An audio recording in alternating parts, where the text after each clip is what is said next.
Hello, I'm Isaac Hayes III, founder and CEO of Fanbase. Listen to what I'm about to tell you. The window to invest in Fanbase is closing. We've raised over $10.6 million of our $17 million goal. That means there's room for less than 6,370 people to invest in Fanbase for the average amount. The minimum to invest in Fanbase right now is $399. That makes you an owner in Fanbase today. Go to startengine.com/fanbase to invest. Why? Because current social apps have taken advantage of users for far too long, with content suppression, shadow banning, harmful racist content, and no real tools for monetization and equity. Fanbase has over 1.4 million users and counting, allowing anyone to reach all their following and monetize their content from day one. Social media is the new TV, and whoever owns the apps that distribute that content have the opportunity to own potential billion-dollar companies. While big platforms with uncertain futures are failing to serve their users, Fanbase is stepping up to fill the gap. Don't wait until it's too late. Invest now, invest for yourself and your future. Go to startengine.com/fanbase and own the next generation of social media.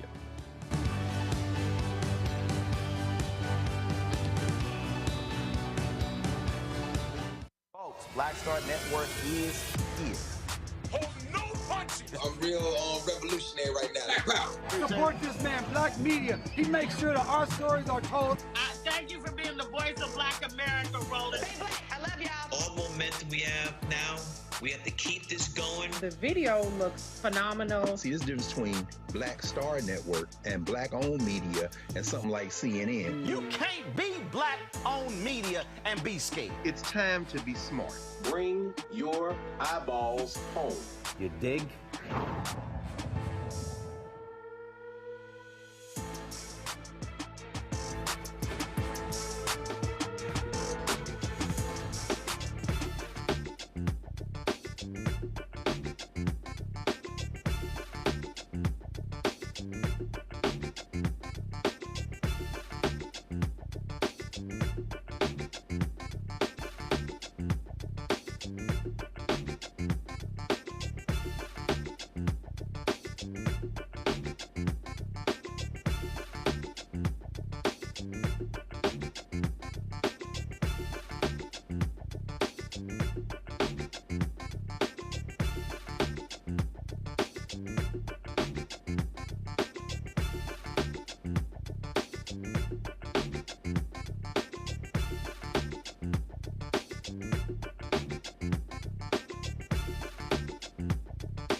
Today is Tuesday, March 25th, 2025. Coming up on Roland Martin Unfiltered, streaming live on the Black Star Network. Oh, FAFO 2025. Democratic senators jammed up Republicans today in a Senate hearing after the Atlantic's editor-in-chief was mistakenly included on a Signal chat group with top U.S. security officials, including the Director of National Intelligence, the CIA Director, the Secretary of State, the Vice President, the Secretary of Defense. And guess what? Republicans and MAGA have been kissing their ass, coming up with all sorts of excuses. But remember what they said about Hillary Clinton's email server? Oh, we're going to remind you. Donald Trump making excuses. Even his own national security advisor, the one who added the journalists, what did he do? Try to double down. It's the media. It's the media. It's the media's fault. And the greatest ass kissers of all, Fox News, Sean Hannity, Laura Ingraham, Jesse Waters, and especially so-called lawyer Will Cain. They did everything to defend their former co-worker, Peter Hegseth. Oh my goodness. And what the hell was DJ Envy talking about on The Breakfast Club? When he was like, well, I don't understand. I mean, isn't he an American? Why would he do these things? I gotta give Envy in The Breakfast Club some history lessons when it comes to the role of media and writing stories in the public interest. And Attorney General Pam Bondi, she said that Congresswoman Jasmine Crockett, she owes Elon Musk and Tesla shareholders an apology. I'm sorry, are you the Attorney General or are you the chief spokeswoman for Tesla? Yep. It's a lot I got to deal with. Plus, on Friday, Howard University's 14th Amendment Center will officially open. We'll chat with founder Shirley Eiffel. A lot to talk about. It's time to bring the funk on Roland Martin Unfiltered on the Black Star Network. Let's go. He's got it. Whatever the miss, he's on it. Whatever it is, he's got the scoop, the fact, the find. And when it breaks, he's right on time and it's rolling. Best believe he's knowing. Putting it down from sports to news to politics. With entertainment just for kicks, he's rolling. It's on Go Roll, y'all. It's Roland Martin, yeah. Rolling with Roland now. He's funky, he's fresh, he's real, the best, you know he's Roland Martin now.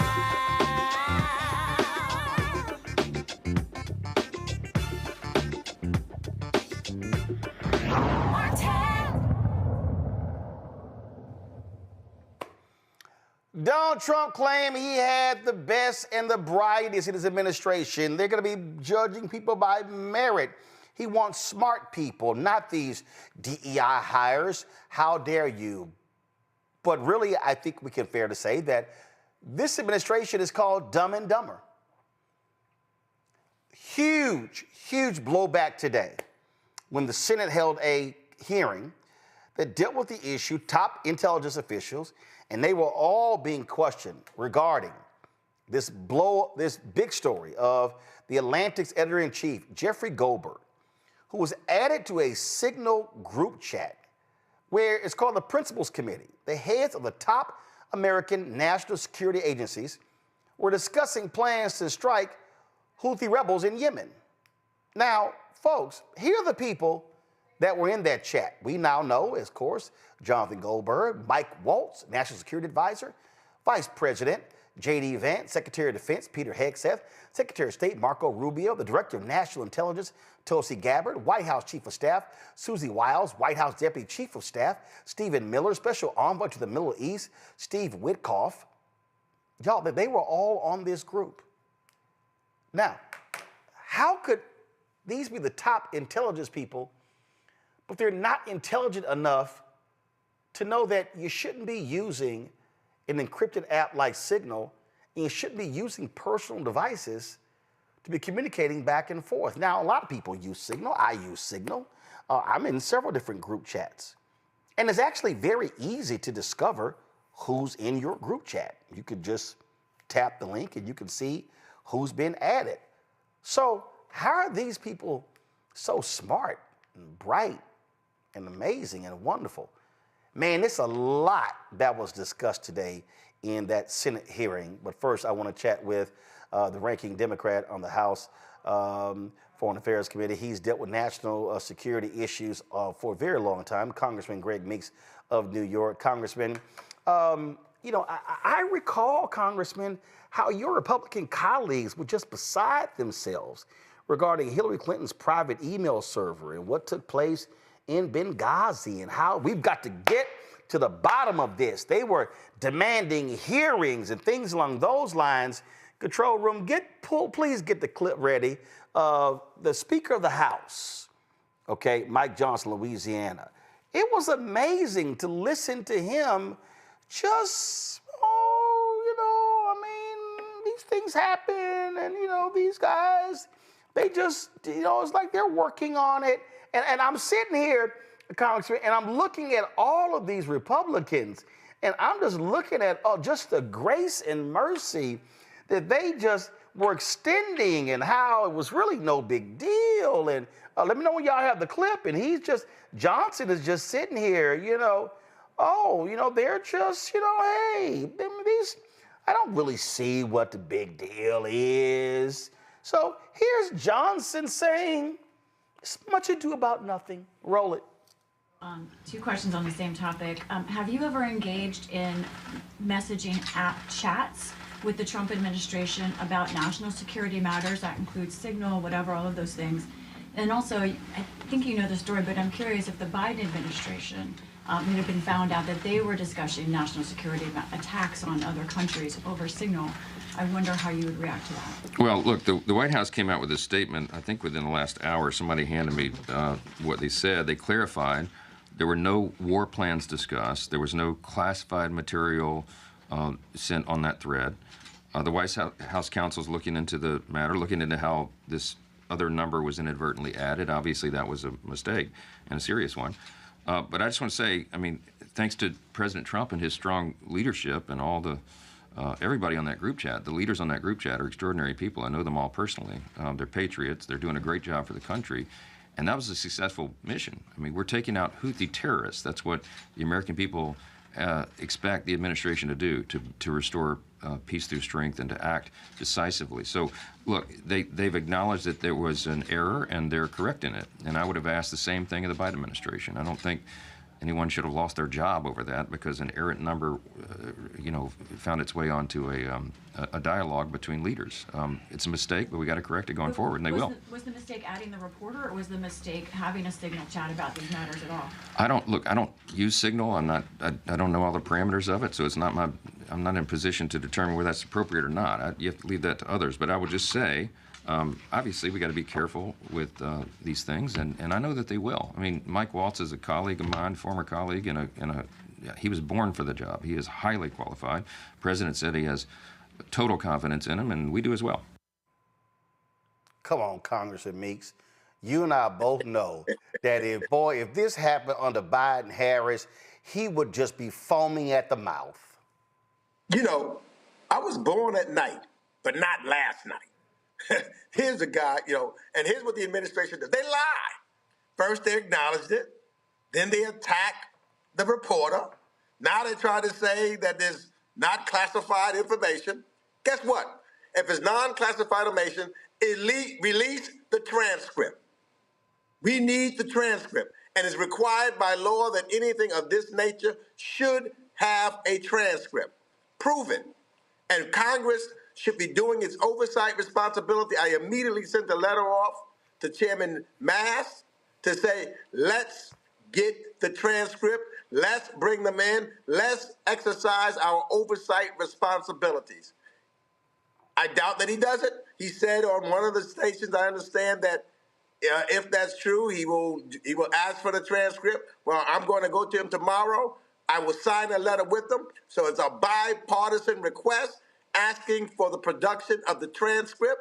because this is the most ridiculous and horrible violation of our national security. One of the individuals that was on the call was in Russia, for God's sake. And we know that they know how to get things. Can you imagine if Russia wanted to and they intercepted the danger it put our pilots in? You know, the Houthis have the ability to shoot down planes. So if they were given advance notice, and you know, Russia and China would have been happy to give them certain notice so that they could embarrass the United States. This is a failure of our national security. I believe they violated laws on how to handle and utilize classified information. Whatever happened to the skiff? Yeah, I mean, for people don't understand, because of the position that you are in and the committees that you are in, you regularly deal with some of the most sensitive classified data in the United States. There's a process. So tell people what a skiff is. A skiff is an isolated room that is covered over by various material to prevent any interception of anything that's said within it or that comes out of it, except for on an extreme secure line. So you can't bring personal devices in. There are no windows, none of that. So it's designed to where no one can penetrate that space so you can have honest conversations about some of the most sensitive national security data in the United States. That's exactly right. You can't you have a watch on, you got to take it off. Anything that could transmit any kind of signal out of it, you cannot have that in a skiff for the important national security information. And if you do anything outside of that, it's mishandling that information. For example, you know, if I took something out of a skiff that belonged in a skiff, because inside you got to sign who you talk to, etc., so they keep a record of it. They know who spoke to who when. They know the subject matter. And it's all contained therein and kept. Because the truth of the matter is that kind of conversation becomes part of the presidential record books for all times, you know, so that you can always go back and look at it. Like they kept the Kennedy documents for such a period of time until such time they were declassified. It's a violation of law to take certain things and use them on certain devices. I believe a crime was committed. Then you had the CIA director who says that when he got the job, they loaded Signal on his work phone. Everything that I've read says that that can't be allowed, that you can't load encrypted apps that are for general use onto work phones. It is absolutely insane. This is the most incompetent administration with the most unqualified members in our national security, headed by Pete Hegseth, who is basically just a weekend TV guy. You're talking about somebody that is most unqualified, and his presence to continue in that role as the Secretary of the Defense Department is going to continue to be a national security issue for us. And to have Secretary Walz, who put the reporter on this, and no one, all those top people, no one looked at the list, as you indicated, and said, who is this other person on the line? But before that, it should never have been on Signal at all. Period. It's a violation of law. Yeah, I just, and to sit there and to watch these idiots, and we're going to play it a little bit, where you have Tulsi Gabbard, the so-called Director of National Intelligence, say, oh no, nothing classified was discussed. Okay, so if nothing classified was discussed, release it. Oh no, those things are under review. They were trying to have it both ways. They were trying to say it was classified, but it wasn't. They screwed up. So all the excuse making, they're making it worse because they're just lying. That's what they do continually. Even with, you remember the president on this other thing dealing with immigration, he said he didn't sign it. And then he admitted he signed it. They go back and forth. They are obvious liars.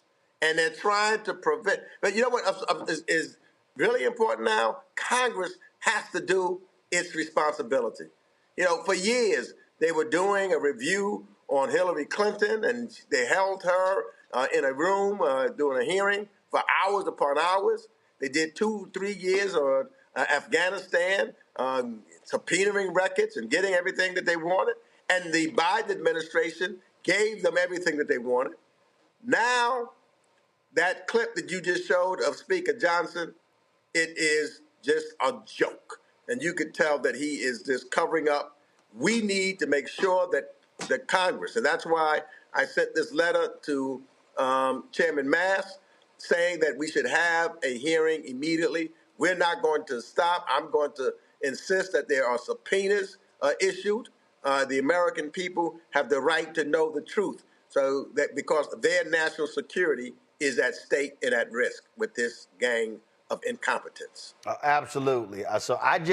But it's amazing because, again, Jim Jordan, where's he? Where's Comer? Where are all these so-called national security, foreign policy, hardcore folks at who were railing against everything? You cannot convince me that if Vice President Kamala Harris and Secretary of State Blinken and Secretary of Defense Lloyd Austin were on a Signal group chat talking about troop movements and what action is going to be taking in a bombing in another country, the Republicans would be like, this is really no big deal. Simple mistake. Let's just keep it moving. Yeah, look, they would be asking for them all to resign or be impeached. And I want to get this record. So you know what? I think the most appropriate thing for me to do, I'm going to introduce a piece of legislation that we want to put on the floor and ask to have a vote on it. Let's see how my colleagues, both Democrats and Republicans, let's see, really, I know how the Democrats will vote. Let's see if the Republicans will vote on a resolution, a request of inquiry, which I have the right and the privilege to do as a member of Congress, to have the transcripts released for review by us. We can't just sit back idly and just let them get away with this and lie. We must get to the bottom of it. We don't know, and that's one of the questions that I put in. There was a joint letter that we put out and sent to the bumbling gang. We don't know how many other Signal chats that they may have had in the past, or with reference to national security interests. We don't know what those transcripts would indicate and who they talked to and who was on those lines and how many times it's occurred. We need a complete and thorough investigation to this occasion and all times. How long have they had Signal on their phones? How many times have they used it? What did they use it for? There's so many questions that need to be asked now because our national intelligence. How can our allies trust us? We're talking about trusting them with secrets and things of that nature. They can't trust us based upon the incompetence of what we've seen take place here. So we need a lot of questions. We have a lot of questions that we need answers for. All right, Congressman Greg Meeks, Fred, I appreciate it. Thanks a lot. My pleasure. Folks, it was crazy during today's Senate Intelligence Committee, listening to these idiots just offer excuses. And Virginia Senator Mark Warner, who serves as the vice chair of the committee, man, he grilled Tulsi Gabbard and CIA Director John Ratcliffe on their involvement in this Signal group chat. So this is just too delicious. Roll it. Thank you, Mr. Chairman. I'll be happy to take your extra 13 seconds. But, okay. I want to go back to what I addressed at the outset. I mean, this was not only sloppy, it not only violated all procedures, but if this information had gotten out, American lives could have been lost. The Houthis had this information, could reposition their defensive systems.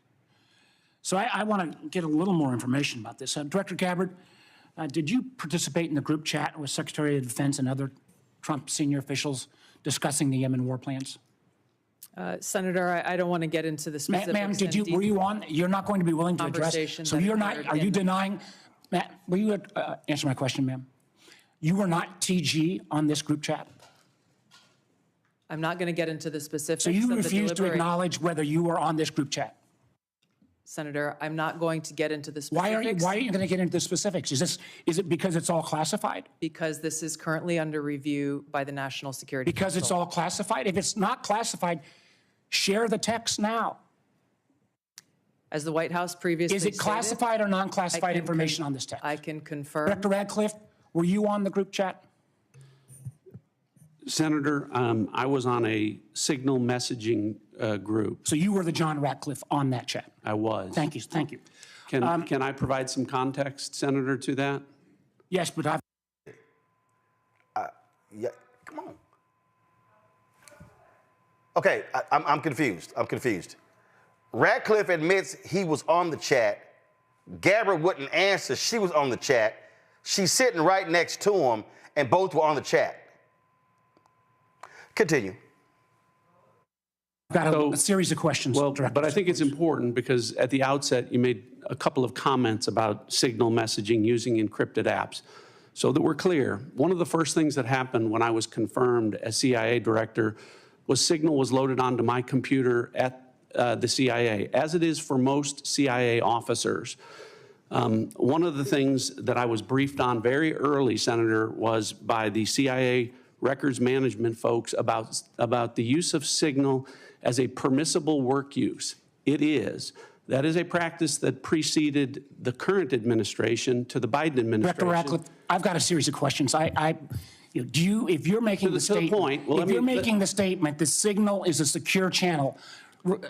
No, can I answer that? It is. I've got a series of end-to-end decryption. So to finish, I understand encryption. It is permissible to use to communicate and coordinate for work purposes, provided, Senator, that any decisions that are made are also recorded through formal channels. Right. So those were procedures that were implemented. My staff implemented those processes, followed those processes, complied with those processes, and finally, just please, so my communications, to be clear, in a signal message group were entirely permissible and lawful and did not include classified information. Well, we will make that determined. Okay, now freeze it. Now I'm confused. Go to my iPad. This is from CBS News. NSA, which he's over, warned of vulnerabilities in Signal app a month before the Houthis strike chat. The National Security Agency sent out an operational security special bulletin to its employees in February 2025, warning them of vulnerabilities in using the encrypted messaging application Signal, according to internal NSA documents obtained by CBS News. The NSA is an arm of the Defense Department and specializes in signal intelligence, which is derived from electronic transmissions and cybersecurity. That's kind of interesting that he would then say that in the hearing. Continue the video, please. Because if it's not classified, share the text with the committee. Let me go on. Director Gabbard, you are the security executive and set access guidelines for classified information. Did you contact the Defense Secretary or others after this specific military planning was put out and say, hey, we should be doing this in a SCIF? There was no classified material that was shared in that So then Signal if there was no check. classified material, share it with the committee. You can't have it both ways. These are important jobs. This is our national security. Bobbing and weaving and trying to, filibuster your answer. So please answer the question. If this was Director Gabbard, if this was a rank and file intelligence officer who did this kind of careless behavior, what would you do with them? Senator, I'll reiterate that there was no classified material that was shared in that And Signal. if there's no classified materials, share. And then if there's no classified materials, then you can't even answer the question whether you're on the chat. This is strangely familiar, and I think my colleagues will remember, when you couldn't answer the question, is Edward Snowden a traitor? Man, I have serious doubts about anyway. Director Gabbard, I'm going to give you this. Tweeted just 11 days ago, and I'm quoting you. Any unauthorized release of classified information is a violation of the law and will be treated as such. So if this information is classified, what are you going to do? Senator, 2 points here. First of all, there's a difference between inadvertent release versus careless and sloppy, malicious leaks of classified information. The second point is there was no classified information that was on the information. Signal This committee group should chat. get that information. Director And the Patel, National Security Director Council Patel, has my time's about out, how and I'm this going to use occurred. my 12 seconds that the chairman gave me. Director Patel, has the FBI launched any investigation of this? Senator, I was just briefed about it late last night, this morning. I don't have an update. I would like to get an answer by the end of the day. Georgia Senator John Ossoff, he got in on the action. Director Radcliffe, this was a huge mistake, correct? No. A national political... Hold on. No, you Let me hold answer. on. No, The Director answer- the Radcliffe, reason I I asked say you a yes no- or no question, and now you hold on. A national political reporter You can characterize it how you want. was made privy The White to House has sensitive made information clear about that there imminent was an military inadvertent operations against a mistake, foreign terrorist an inadvertent organization. mistake of adding a reporter. And that wasn't a huge to a mistake? seal. That wasn't a huge mistake? Well, I think they characterize This is it an as a embarrassment. mistake. This is utterly unprofessional. There's been no apology. There has been no recognition of the gravity of this error. And by the way, we will get the full transcript of this chain, and your testimony will be measured carefully against its content. Thank you, Mr. Chairman. Can you say perjury? Here's Colorado Senator Michael Bennet. You know that the president's Middle East advisor was in Moscow on this thread while you were, as director of the CIA, participating in this thread? Were you aware of that? Are you aware of that today? I'm not aware of that This today. sloppiness, this incompetence, this disrespect for our intelligence agencies and the personnel who work for them is entirely unacceptable. It's an embarrassment. Senator, you need to do better. And the personnel who work better. I kind of agree with that. These things just, they continue, and they were being hammered over and over and over again. You had Senator Angus King, who was challenging them. You had just numerous Democratic senators. Now the people who were making, who were, doing, the biggest, who was kissing the most ass were the Republicans, because they were like, well, this is really no big deal. I don't see what the problem is. This thing happened over and over and over again. Now keep in mind, y'all, yesterday when the story dropped, Peter Hegseth, the Fox News guy who was, the grossly unqualified named Secretary of Defense. Well, he gets off a plane, he's being asked about it. Now, mind you, while he is talking, the story had already been confirmed by the White House. It had already been confirmed by the National Security Agency. But what the hell, you know what? Let's just go ahead and blame the media. Let's blame the media. Let's hear from Pete. Can you share how your information about war plans against the Houthis in Yemen was shared with a journalist in The Atlantic? And were those details classified? You're talking about a deceitful and highly discredited so-called journalist who's... I'm sorry, freeze right there. Okay, so here's the problem here. It's not like Goldberg just broke into the chat. He was actually invited into the chat by Mike Waltz, who is the National Security Advisor. Yo, that's how Signal works. Signal is an encrypted app that what it does, it actually establishes a signal from phone to phone so it can't be hacked, okay? So that means that if I want to send someone a message on Signal, I have to literally send them an invite from this phone, and they have to accept, if they have the app on their phone, they have to actually accept my invite. That's what they did for Goldberg. So it ain't like he broke into it. So, he discredited. No, dude. Y'all invited him to the party. Press play.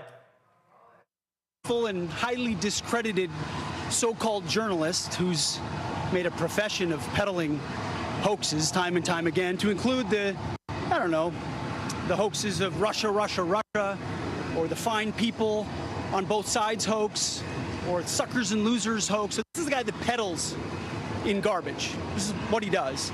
I would love to comment on the Houthi campaign because of the skill and courage of our troops. I've monitored it very closely from the beginning. And you see, we've been managing 4 years of deferred maintenance under the Trump administration. Our troops, our sailors were getting shot at as targets. Our ships couldn't sail through. And when they did shoot back, it was purely offensively or at shacks in Yemen. President Trump said, no more. We will reestablish deterrence. We will open freedom of navigation, and we will ultimately decimate the Houthis, which is exactly what we're doing as we speak from the beginning, overwhelmingly. Why were those details shared on Signal, and how did you learn that a journalist was privy to the targets, the types of weapons used? I've heard I was characterized. Nobody was texting war plans, and that's all I have to say about that. Thank you. I appreciate it. The NSC said it was authentic. Spin, spin, spin, spin, spin, lying, lying, lying, lying, lying, FAFO. Here's Senator Angus King. Listen to this. Secretary Hegseth put into this group text a detailed operation plan, including targets, the weapons we were going to be using, attack sequences, and timing.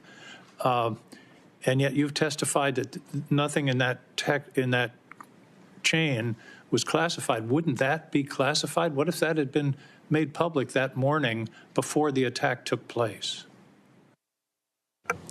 Senator, I can attest to the fact that there were no classified or intelligence equities that were included in that chat group at any time. So, and I so the defer, attack sequencing and timing and weapons and targets you don't consider should have been classified? I defer to the Secretary of Defense, the National Security Council on that question. Well, you're the head of the intelligence community, and you're supposed to know about classifications. So your testimony very clearly today is that nothing was in that set of texts that were classified. I'll follow up on Senator Wyden's question. If that's the case, please release that whole text stream so that the public can have a view of what actually transpired on this discussion. It's hard for me to believe that targets and timing and weapons would not have been classified. Well, let me move on. Oh, y'all, they think everybody else stupid. They think everybody else is just dumb. We don't realize even what's going on here. They just everybody's silly. So yesterday when Trump was asked about this, I don't know. I don't know. So I don't know what you're talking about. This is this idiot right here. To the story in The Atlantic that said that some of your top cabinet officials and aides had been discussing very sensitive material through Signal, and it included an Atlantic reporter for that. What is your response to that? I don't know anything about it. I'm not a big fan of The Atlantic. To me, it's a magazine that's going out of business. I think it's not much of a magazine, but I know nothing about it. You're saying that they had what? They were using Signal to coordinate on sensitive materials and having to do with what? Having to do with what? What were they talking about? With the Houthis. The Houthis? You mean the attack on the Houthis? Right. Well, it couldn't have been very effective because the attack was very effective. I can tell you that. I don't know anything about it. You're telling me about it for the first time. Anybody else? Spin. I don't know anything about it. You're just sitting here bullshitting us, lying. Well, guess what? Had a cabinet meeting today, and Trump spoke on it, but so did his national security advisor, Mike Waltz. And what did he do? Oh, it's the media. It's the media. It's the media. And I think I'll ask Mike. Mike is here. Do you want to respond to that, please? Yes, Mr. President. You asked about lessons. I think there's a lot of journalists in this city who have made big names for themselves, making up lies about this president, whether it's the Russia hoax or making up lies about Gold Star families, and this one in particular I've never met, don't know, never communicated with, and we are looking into and reviewing how the heck he got into this room. But I'll tell you what, the world owes President Trump a favor. Under Biden, global shipping was... Lord, all this bullshit. Now, I done told y'all, we don't know how he got in. Y'all, this is real simple, okay? You have to invite from a phone. So either Mike Waltz invited Goldberg into the chat, or somebody had Waltz's phone and invited into the chat. So now you got to ask Mike Waltz, who did you hand, if it wasn't you, who did you hand your phone to invite Goldberg? And why would they invite? This ain't that hard. But again, the ass kissing was plentiful as Waltz continued. The world owes President Trump a favor. Under Biden, global shipping was shut down. Pinprick attacks, months between them, our destroyers being fired upon dozens of times. That's enough. Sorry, I can't listen to that bullshit anymore. Because, see, that's just ass kissing. Oh, my God, since Donald came, everything's just wonderful. Donald just, oh, my God, it's nice and fluffy, and things are just great. Because things were just horrible when Biden was here. No, punk ass, you ain't shifting the story. You messed up. You messed up. And y'all should stop trying to run from this. This on you, player. And see, here's y'all, they always say, and the cover-up, the cover-up is always bigger than the actual event. That's actually the case, and that's what they're doing. And all you see them doing is just making up stuff and making it worse because they look like the Keystone cops that they are. They are pathetic. And they're trying to gaslight us. Oh, my God, this journalist, this Russian hoax.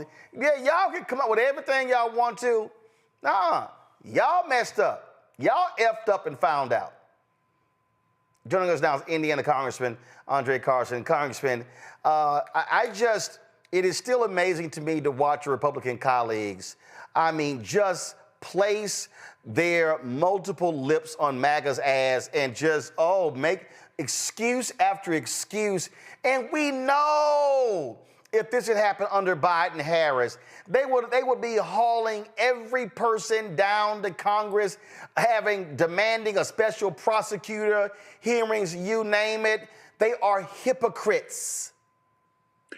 Absolutely. There would be special orders on the House floor right now as we speak, calling for removals. I joined Leader Hakeem Jeffries in calling on Trump to fire Hegseth. I think House Democrats are united. The Secretary of Defense is unqualified. He's putting our lives at risk. This was an epic failure. There have to be consequences. You know this, for this egregious mishandling of military operations and plans by the highest national security officers in this country. I sit on the Intelligence Committee. We know, especially for black folks, the relationship with the Intelligence Committee has been tumultuous, to say the least, under J. Edgar Hoover's disastrous COINTELPRO. But on the committee, we deal with classified materials every day. There are procedures put in place for a reason, and that reason is to keep Americans safe. And I have to be clear, because today, the American people were gaslit by the president and other officials. If classified materials are communicated on an unclassified platform, that is absolutely a very grave security breach. And here's the deal, okay? Politico is even reporting that you are not to be loading Signal and other encrypted apps on work phones. So here's the question. Were they using work devices or personal devices? And they were using personal device. Here you got Witkoff, who's over there in Moscow. He's in Moscow. Everybody knows the Russians focus on hacking the phones. Every one of y'all know this. When y'all travel abroad, y'all are told, frankly, protect your personal devices because they're trying to hack them. In fact, we're told don't bring your personal device if you can help it, for this very reason. And Roland, there are different ways to communicate. We have JWICS, which is the Joint worldwide intelligence communication system.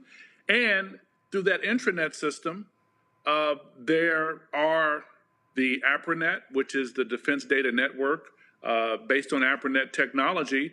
We have CIPRANET and NIPRANET, and these are secure channels of communications to make these kinds of decisions. It is amazing, astounding that they would use Signal. They may have well started up a damn Facebook group chat and done it on there. Right. Absolutely, absolutely. Do you think your Republican colleagues are going to have the guts to actually call for hearings?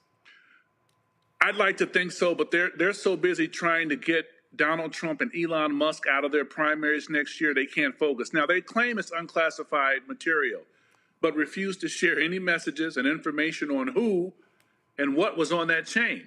And it's very simple. If they don't have anything to hide, why are they hiding the information from the American people? Yep, this is real simple. This is real simple.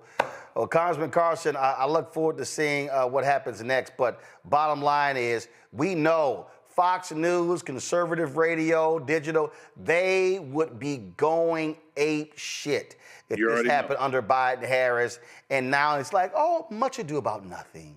Absolutely. It's awful. All right, Congressman, I appreciate it. Thanks a lot. Thank you. Now, y'all might remember the time when Peter Hegseth was on Fox News. And remember they had the Clinton server? It's amazing. Hegseth had a whole lot to say. I mean, he was vociferous in attacking Hillary Clinton when it came to the email service and how if it's sensitive data, classified devices, blah, blah, blah, blah, blah, blah, blah. And so let's hear the best of Pete Hegseth. Pete Hegseth, what do you think? Well, she's got two problems here. Two words, top secret. Right. Yeah. Before it was servers, it was classified. It was sort of this amorphous idea that maybe it was wrong. Everyone knows what top secret means. I've had a top secret clearance. It's big red flashing letters, top secret. You know when you're looking at something that's top secret or dealing with it. In this case, the public will resonate with that. Hey, if you're hiding that on a private server, that's a very real problem. Well, and the other likely thing is, criminal charges to follow if they're being fair about it. I mean, could there be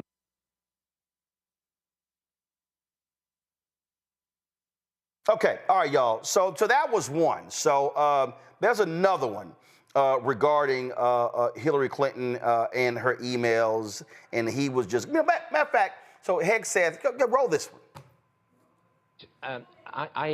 If this were a Republican divulging the secrets of our nation at the very highest level, that person would be in prison. There would be outrage across the board. But here, it's covered up. It's incredible. No, the double standard is incredible. Imagine if it was, I don't know, Donald Trump, what the media would be doing to him right now, eviscerating him. Or imagine if it was a member of the military, which we've seen from General Cartwright and General Petraeus. They still go after these guys for a tiny, tiny fraction of what she willfully did and betrayed her country in doing so, supposedly for convenience, but actually so she could have a different set of standards and hide her conduct and the conduct of the Clinton Foundation, Benghazi, everything else, so she could stay away from and above the law. And it turns out foreign services want to know what our Secretary of State thinks. And in this instance, they did whatever they could to break an unsecure server in her basement. It tells you everything you need to know. Wait a second. It's actually worse than that, because some of those emails using that unsecured private server were to and from the President of the United States. Sure. So these foreign intelligence services were reading the emails of President Obama.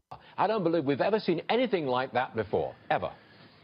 No, of course not, and potentially in real time. The technology that others can use once they've got into devices is to listen and see in real time. Who knows what they heard and what they have, and the kind of leverage that gives in negotiations or conversations when you know what our hand is and you can anticipate it or get in front of it, or you know our sources and methods, because we know aides to Hillary Clinton also removed markings so that they could send classified, sometimes secret, top secret information to her personal email, which our enemies were potentially reading in real time. That has consequences, including lives and reputation of this great country. I'm not surprised that a military guy like yourself is fired up, because it's people like you who pay the price for this kind of That's exactly right. Extraordinary stuff.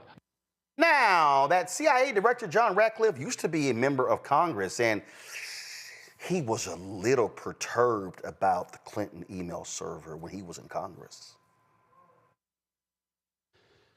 Mishandling classified information is still a violation of the Espionage Act. It started with Hillary Clinton. It has continued without accountability. Right. People haven't paid a price for that, and that's one of the reasons Bill Barr and John Durham and folks need to really focus on that, because there does need to be accountability there. And Mike Waltz, the National Security Advisor. Oh, yeah, he also was a little animated about Clinton, too. The sitting National Security Advisor, Jake Sullivan, the president's National Security Advisor, sent top secret emails to Hillary Clinton when he was her deputy chief of staff at the State Department and got nothing, not even a slap on the wrist, on an unsecured server that we know our enemies were trying to access. Top secret and compartmented, even higher than top secret.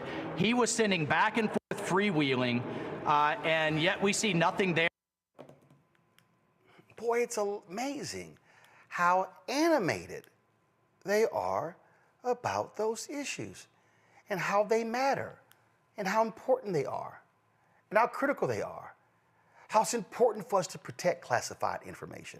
How we must not be sharing these things in a negative way. I mean, we could just go on and on and on. I mean, it is just unbelievable listening to them. In fact, before I go to my panel, I'm going to play for you. This is Missouri Senator Josh Hawley, who was on Laura Ingram's show last night on Fox News. And this is Josh Hawley, who is like Mr. Masculinity and how we must protect the world.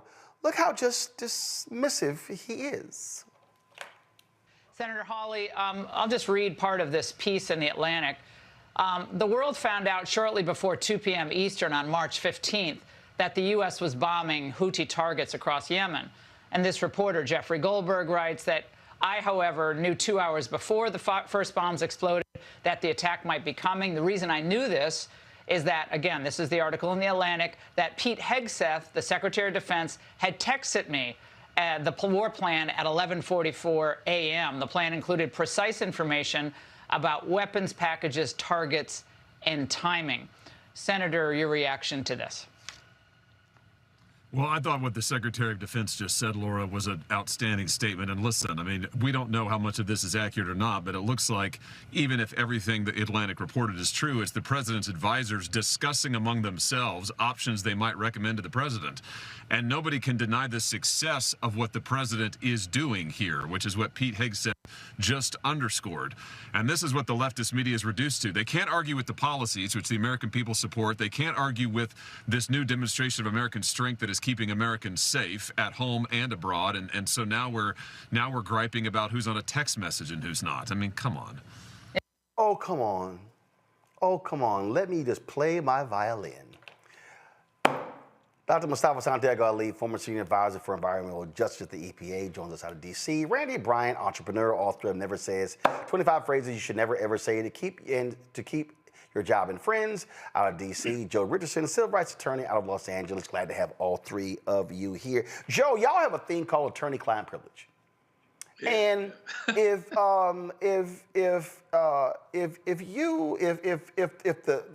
you were in a case and if the prison, if they actually were eavesdropping on your conversation with one of your clients and passed that information on to the prosecution, would there not be problems?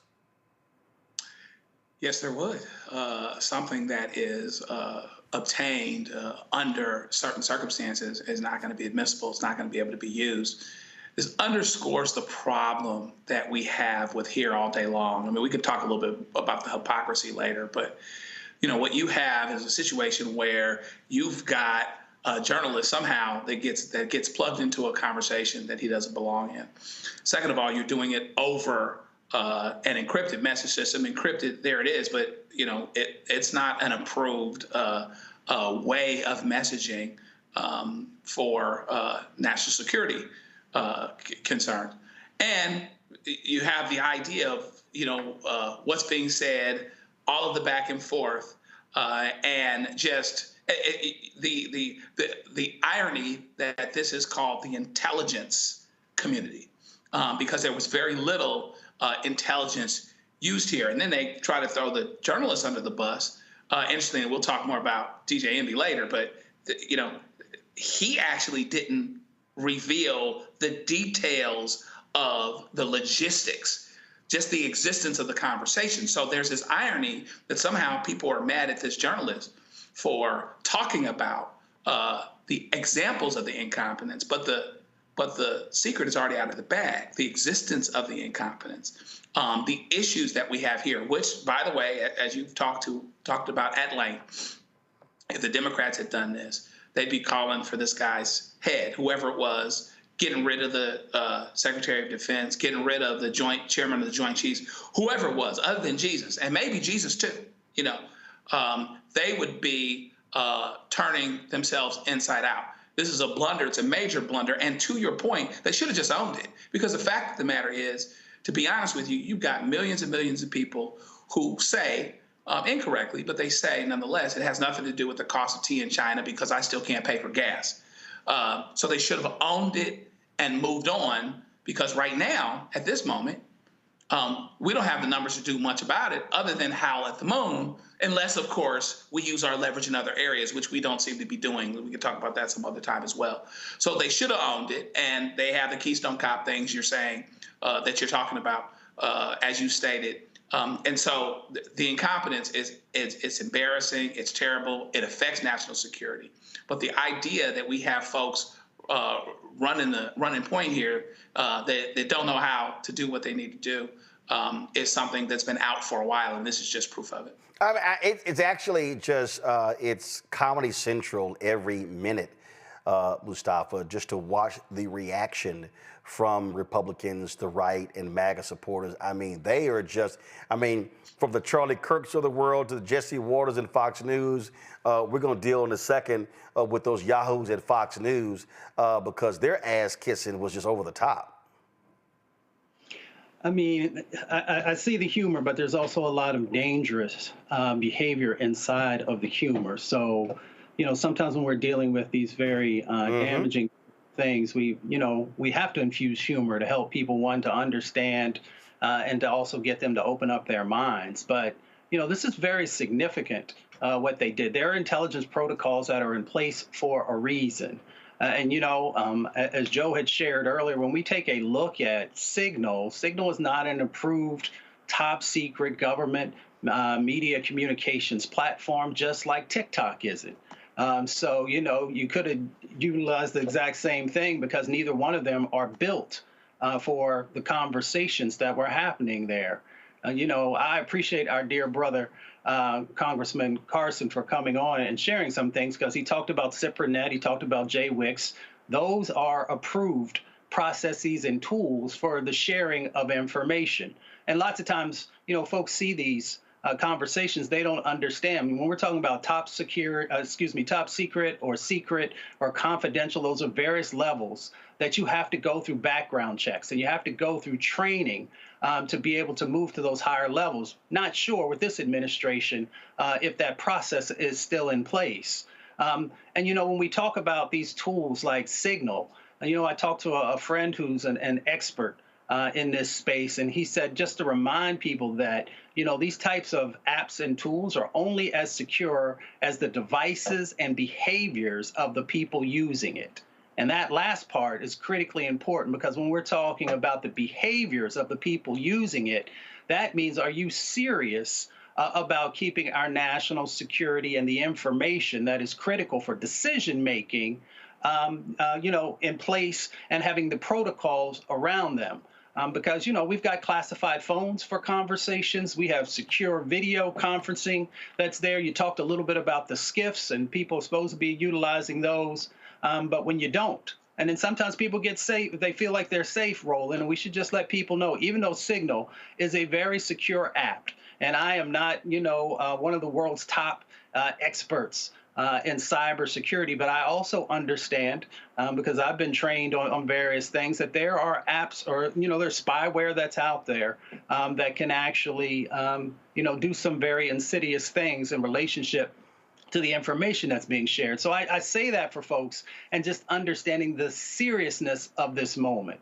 And the seriousness of this moment as I close is that there usually can be legal consequences when you do not follow those protocols. You can be terminated, your clearance can be taken away from you. There could be criminal prosecutions if it's serious enough, fines and imprisonment. Nobody's talking about those things, but this is an opportunity for this administration to become much more serious, to take responsibility, and to say we're going to get to the bottom of it. We're going to make sure that we fill whatever the gaps are so that we can keep the country safe. And if they're not willing to do that, then there are a number of other players that are out there that are always looking for opportunities to garner information. Information is power. We often say that in the international concept, in relationship to some of these things that are happening in the intelligence world, everything is about information. And that's why we have to keep it safe. So I understand people keeping the lights on, putting food on the table, but this is very significant. It was significant when they had the conversations around Hillary Clinton. It was significant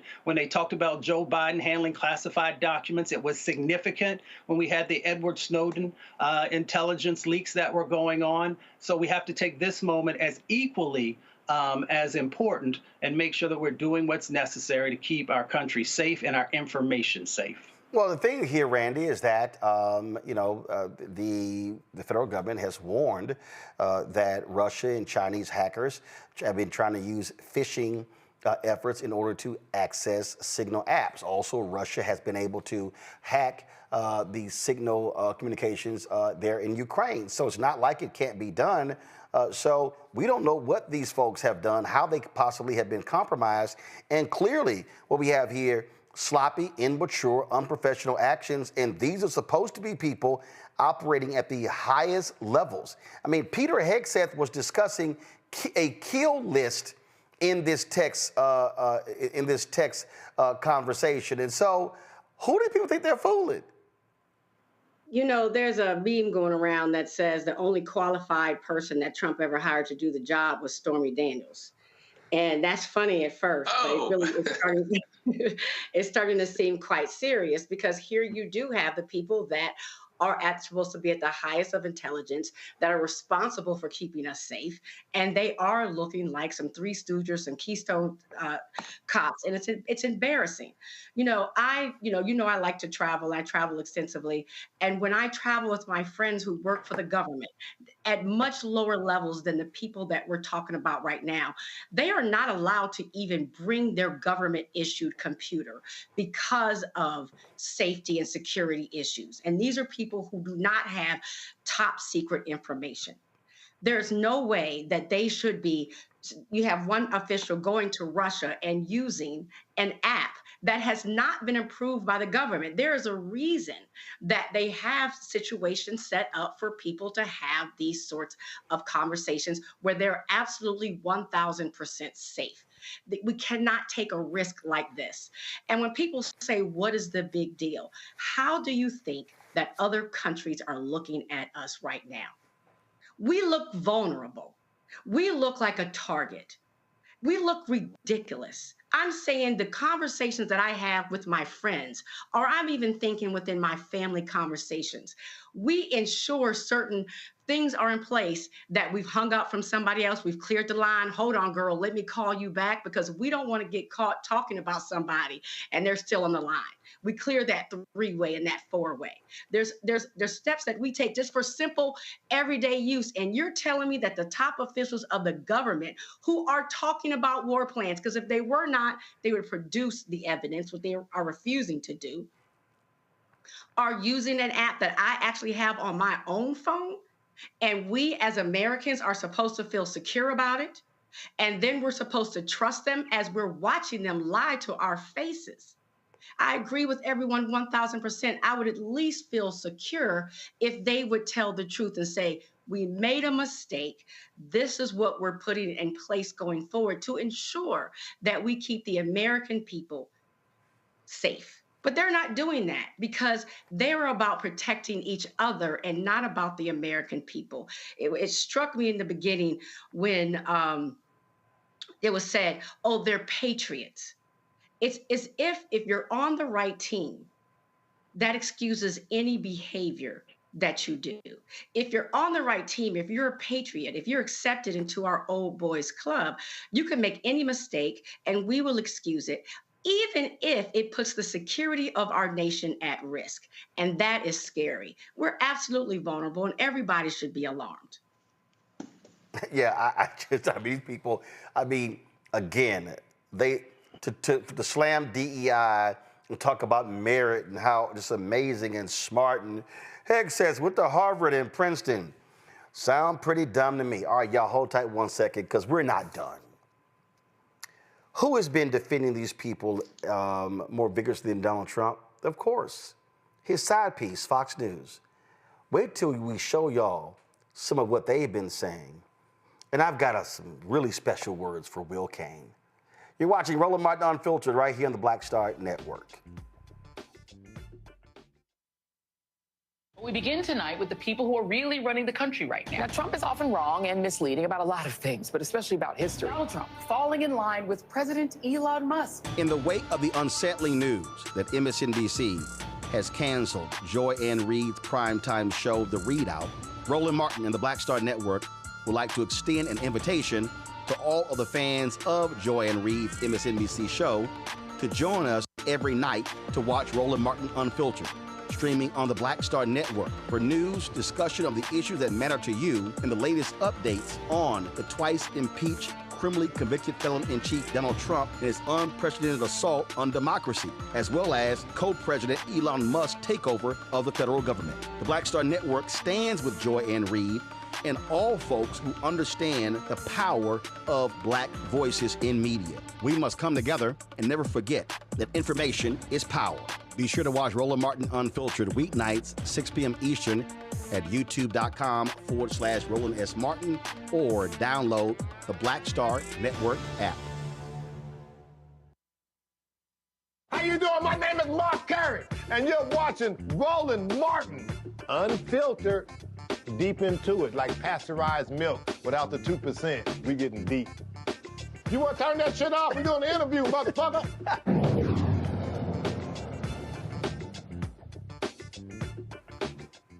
So every time you looked up Fox News, they had lots to say about Biden Harris. They were constantly talking about they were too old, incompetent, slow, all the phrases that they use. But it's amazing how their tune just changes when the incompetence of Donald Trump and his MAGA minions is exposed. This whole Signal conversation shows you exactly where these idiots stand. So listen to first of all, we're going to go to Jesse B. Waters. This is, the resident Fox News idiot, Jesse B. Waters. Listen to his brilliant analysis. Did you ever try to start a group text? You're adding people and you accidentally add the wrong person. All of a sudden, your Aunt Mary knows all your raunchy plans for the bachelor party. Well, that kind of happened today with the Trump administration. Mike Waltz was putting together a group chat on Signal, an encrypted app, with the Secretary of Defense, the VP, and a bunch of other national security officials to collaborate on whether to strike Iranian proxies in Yemen who keep firing missiles and shutting down shipping. Well, National Security Advisor Mike Waltz accidentally added a reporter to the group text, and not a good reporter. Jeffrey Goldberg from The Atlantic, one of the biggest hoax artists around. Well, he heard some things he probably shouldn't have, but could have been a wee bit of a security breach. But it's not like they homebrewed a server and then bleached it or kept classified documents in their garages next to their Corvette. I'm sure it won't happen again. A wee bit of a security breach. Really? Okay, interesting. Here is the biggest Trump ass kisser of them all, Sean Hannity. Instead, they are obsessed with an accidentally leaked text, a chain from Trump cabinet officials who are debating the merits of military strikes in Yemen. So the very people that covered up their president's severe cognitive decline, lied about wide open borders, both of which are clear and present dangers to our country, now want you to believe that they actually give a damn and care about national security. More feigned, phony outrage. This is now the scandal of the week that you will see nonstop, 24/7, that nobody will care about. Now, by the way, it's not only a smear, but it's waged by the left. That's all they've got, and their bingo cards. So, fame, phony outrage. I'm sorry, is this the same network that found themselves in a hissy fit because President Barack Obama wore a tan suit? Really? Really? Y'all will lecture somebody? Okay, the dumbest group of them all has to be Fox and Friends. Take your pick, the weekday or the weekend version. So Lawrence B. Jones, the brother, he's on there, and he has some thoughts about it. And look, he ain't the brightest bulb in the dark room either, just dumb stuff. So I'm just gonna give y'all just a sample of just the stupid stuff they had to say. Just roll it.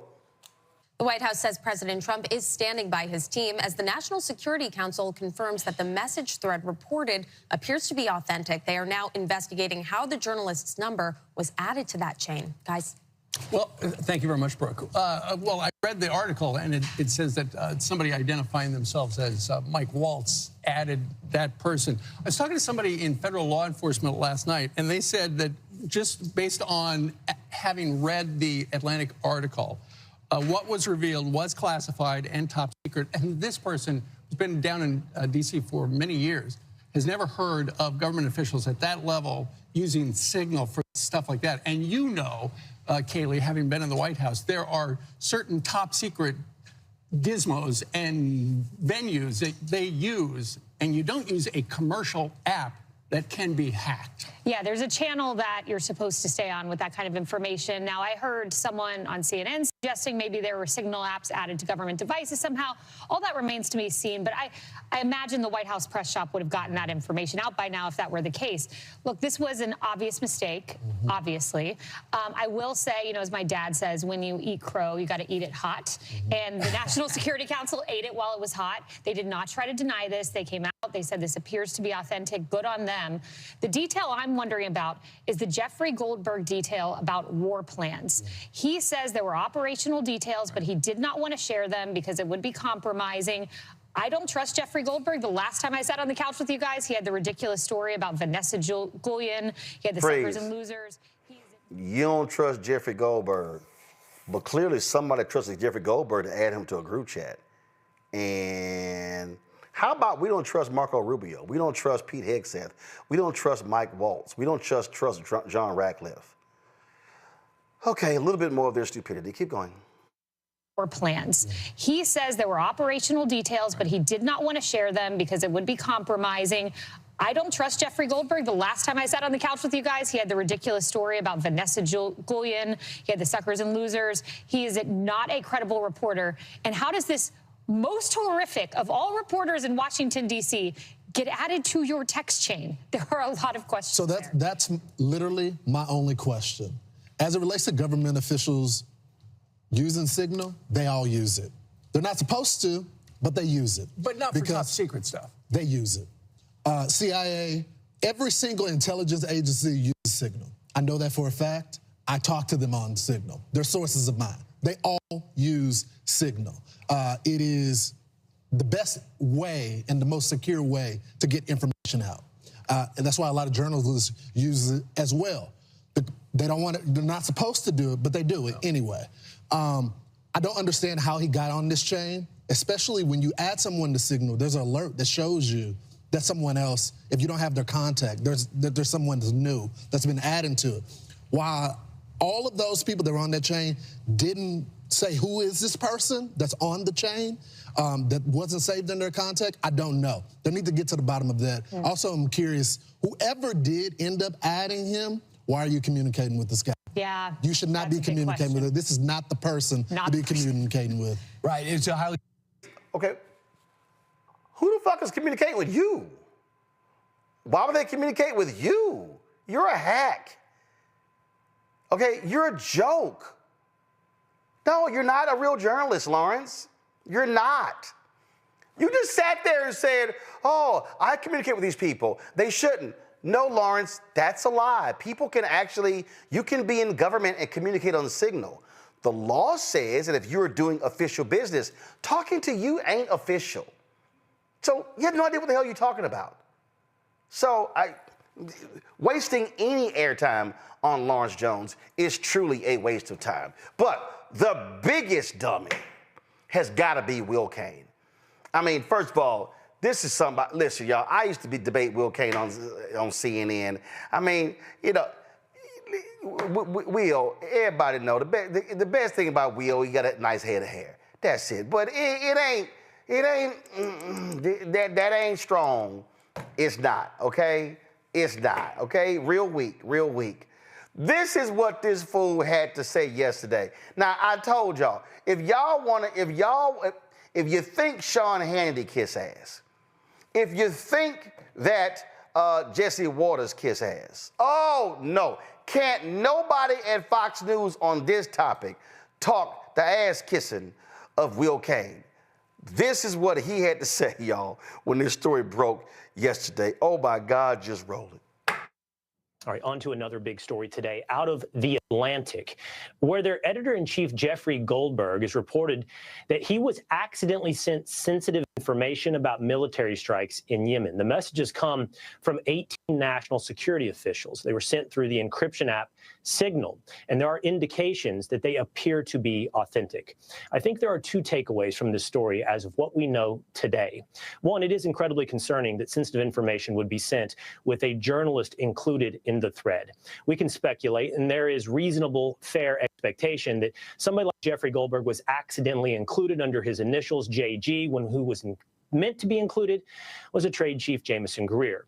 But if it was accidental, and we'll wait to see if this was accidental, it is incredibly concerning that this information would be shared over the Signal app with the journalist included.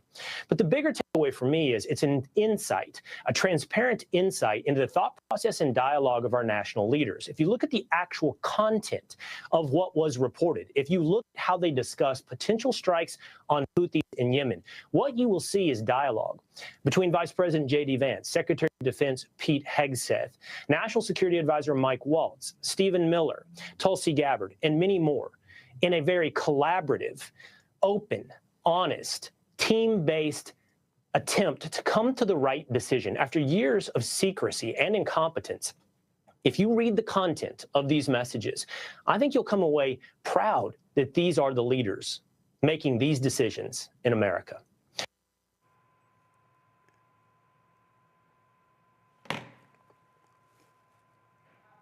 That's what your dumb ass got out of that? Oh my God, look how collaborative, how they communicated back and forth. Y'all, Will Cain's supposed to be a lawyer. Supposed to be. At no time did he ever even bring up, shit might be illegal. Just, oh my God, look at how collaborative and how they communicated, they shared. Well, I'm sorry, was this a therapy session? Was this a marriage counseling session? But what the hell is he describing? Now, listen to this fool today. This is, here we go.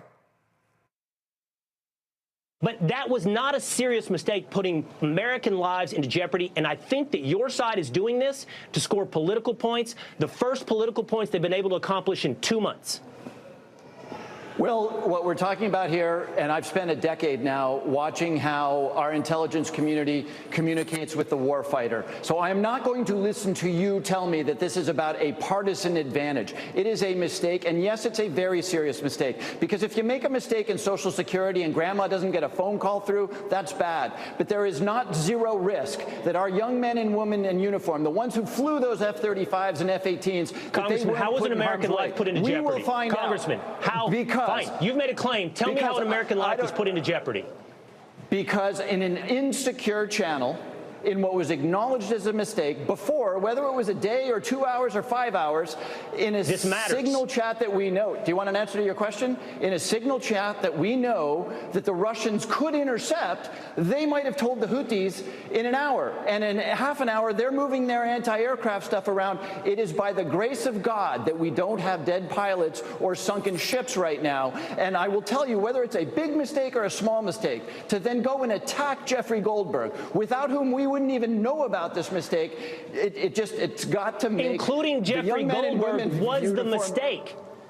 including Jeffrey Goldberg, was the mistake. And get any military officer on your show right now, Will.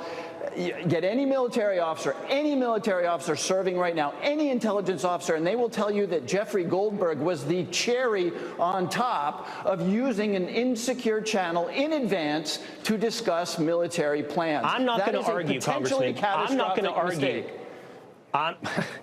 I'm not going to argue that no mistake was made. And I'm not going to argue that Signal is the perfectly appropriate app to have this conversation. What I am going to argue with you is that you are hyperbolically taking this over the top, yes, absolutely, for partisan points, in order to score in the first time in 2 months. Don't do it on Signal. I agree. Don't do it on Signal. Well, but nobody's live. You know what? Here's the CIA thing. director. You are the one who is making this into a partisan issue. And we are talking about the lives of our young men and women. And it makes me want to throw up to hear you turn this into a partisan issue when we are talking about the lives of our airmen and Marines and sailors. You just need to stop this. You cannot run a segment cheering Medal of Honor winners, many of whom win posthumously, and tell me that this mistake is about partisan advantage. It is. And I can run that segment, and I'm doing it with you right now, and I'll tell you something else. This isn't an administration that watched as 13 Marines died or spilled secrets to the Chinese Communist Party or did any of the other things that we just watched. It's hard to take you seriously, or that Jeffrey Goldberg is the hero in this story. It's actually hard to take you seriously, Will Cain. And that's why you've truly earned this award from those of us here at Roland Martin Unfiltered and the Black Star Network. The Golden Trump MAGA Ass-Kissing Award, honoring a lifetime of exceptional flattery and unwavering dedication to ass-kissing excellence, awarded to Fox News' Will Cain. For unparalleled commitment to the fine art of sycophancy, this prestigious honor recognizes those who have bent over backward, perfected the art of empty praise, and elevated brown nosing to an Olympic-level sport. From his relentless nodding in agreement to his uncanny ability to compliment even the most questionable decisions, Will Cain has demonstrated an unwavering devotion to the craft of kissing ass. His lips have graced the ass of twice impeached criminally convicted felon-in-chief Don the Con Trump with such finesse that even history itself must pause in admiration.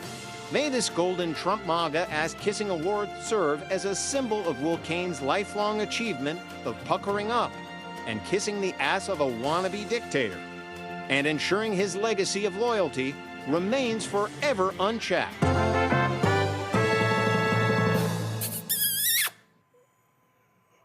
Congratulations, Will. You truly earned that award. Let me now go to my panel. Your thoughts, Randy? Congratulations to him. Very well earned. Very well earned. He has, I think, worked hard for it. His lips should be chapped by all the ass kissing he's done. And I hope that all the ass kissing he's done gets him exactly what he wants in life and what he deserves. Mustafa. James Baldwin said, "I can't believe what you say because I see what you do."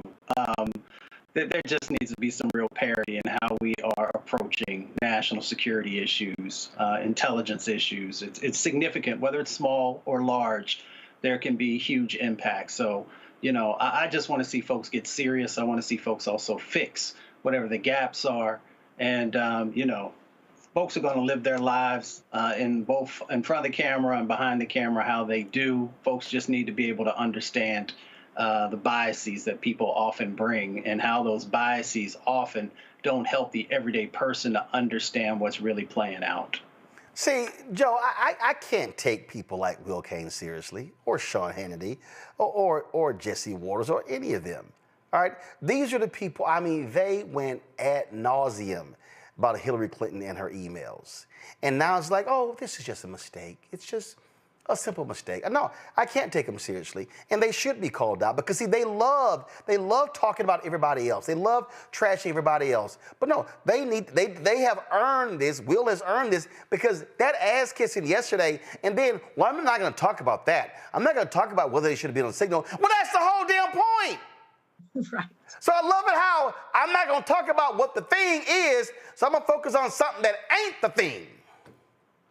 Yeah, it's the hypocrisy is crazy, but there is a Republican MAGA echo chamber that they filter everything through. And we've gotten to the place where people look at the result that they're looking for and then just decide to disregard facts if they're not consistent with the result. And I think that's why we have to press on this and continue to keep the foot on the gas related to these issues, because underlying all of this, I think we're going to be able to continue to connect the dots and keep bringing it back home to the notion that, hey, these folks lie, they don't tell the truth, and these folks help them to not tell the truth, and they help to cover up the truth. Because when the truth does not benefit them. And so we have to continue to trudge along that road and help people understand why this is important. If we don't help folks understand why this is important, then frankly, it's a loss, because at the end of the day, truth is important, facts are important, and hypocrisy has to be pointed out, and it has to be emphasized, because it's this same hypocrisy that's leading to things that are happening from a policy standpoint that have the potential to negatively affect millions and millions of Americans. And we have to be able to simply and concisely connect the dots, and this is part of that discussion. It is. It really is. But you know what? I'm sorry. That video was so delicious and so delightful that I must see it again. So here we go. The Golden Trump MAGA Ass-Kissing Award, honoring a lifetime of exceptional flattery and unwavering dedication to ass-kissing excellence, awarded to Fox News' Will Cain. For unparalleled commitment to the fine art of sycophancy, this prestigious honor recognizes those who have bent over backward, perfected the art of empty praise, and elevated brown nosing to an Olympic-level sport. From his relentless nodding in agreement to his uncanny ability to compliment even the most questionable decisions, Will Cain has demonstrated an unwavering devotion to the craft of kissing ass. His lips have graced the ass of twice impeached criminally convicted felon-in-chief Don the Con Trump with such finesse that even history itself must pause in admiration. May this Golden Trump MAGA Ass-Kissing Award serve as a symbol of Will Cain's lifelong achievement of puckering up and kissing the ass of a wannabe dictator, and ensuring his legacy of loyalty remains forever unchecked.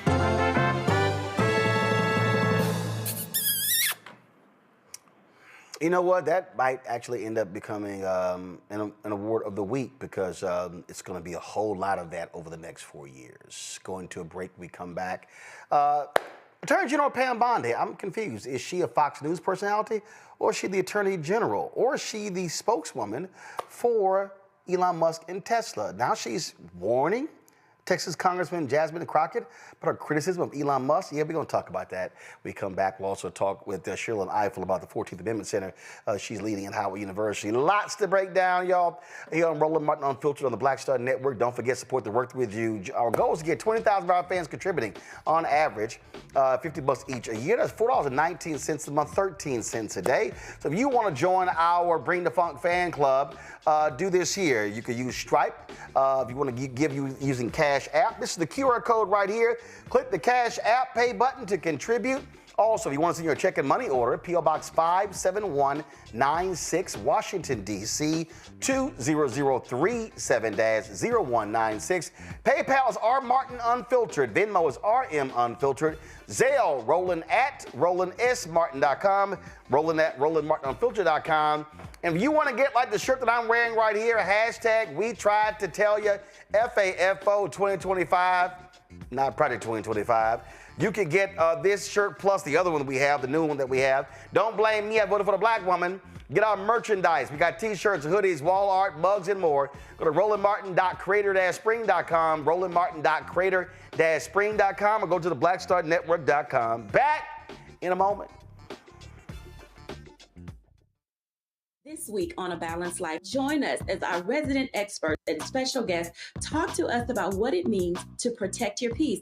I know you say you got it all together, but let me tell you, life be lifing. So we're going to talk about how do you find who you are? How do you find your lane? How do you stay in your lane? And what it means to really date you, to look in the mirror and find out who you are and love the person that you see. When is the last time you said I love you to a loved one? When is the last time you said I love you to yourself? That's next on A Balanced Life with Dr. Jackie here at Black Star Network. This week on The Other Side of Change. Let's talk. Vote blue no matter who. We need political imagination more than ever, and unfortunately, some people on the Democratic side really are discouraging that. We're going to dig into all of it. The Democratic Party needs to remember who they are and who they are responsible to. This is On the Other Side of Change, only on the Black Star Network.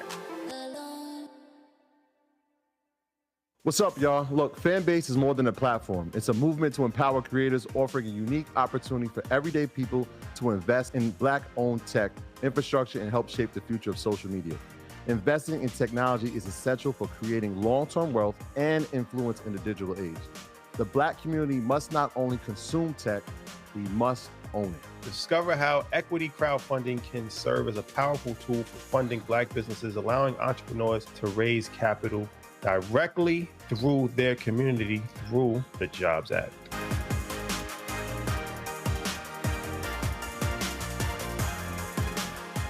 Hey, what's up, y'all? I'm Devon Franklin. It is always a pleasure to be in the house. You are watching Roland Martin Unfiltered. Stay right here.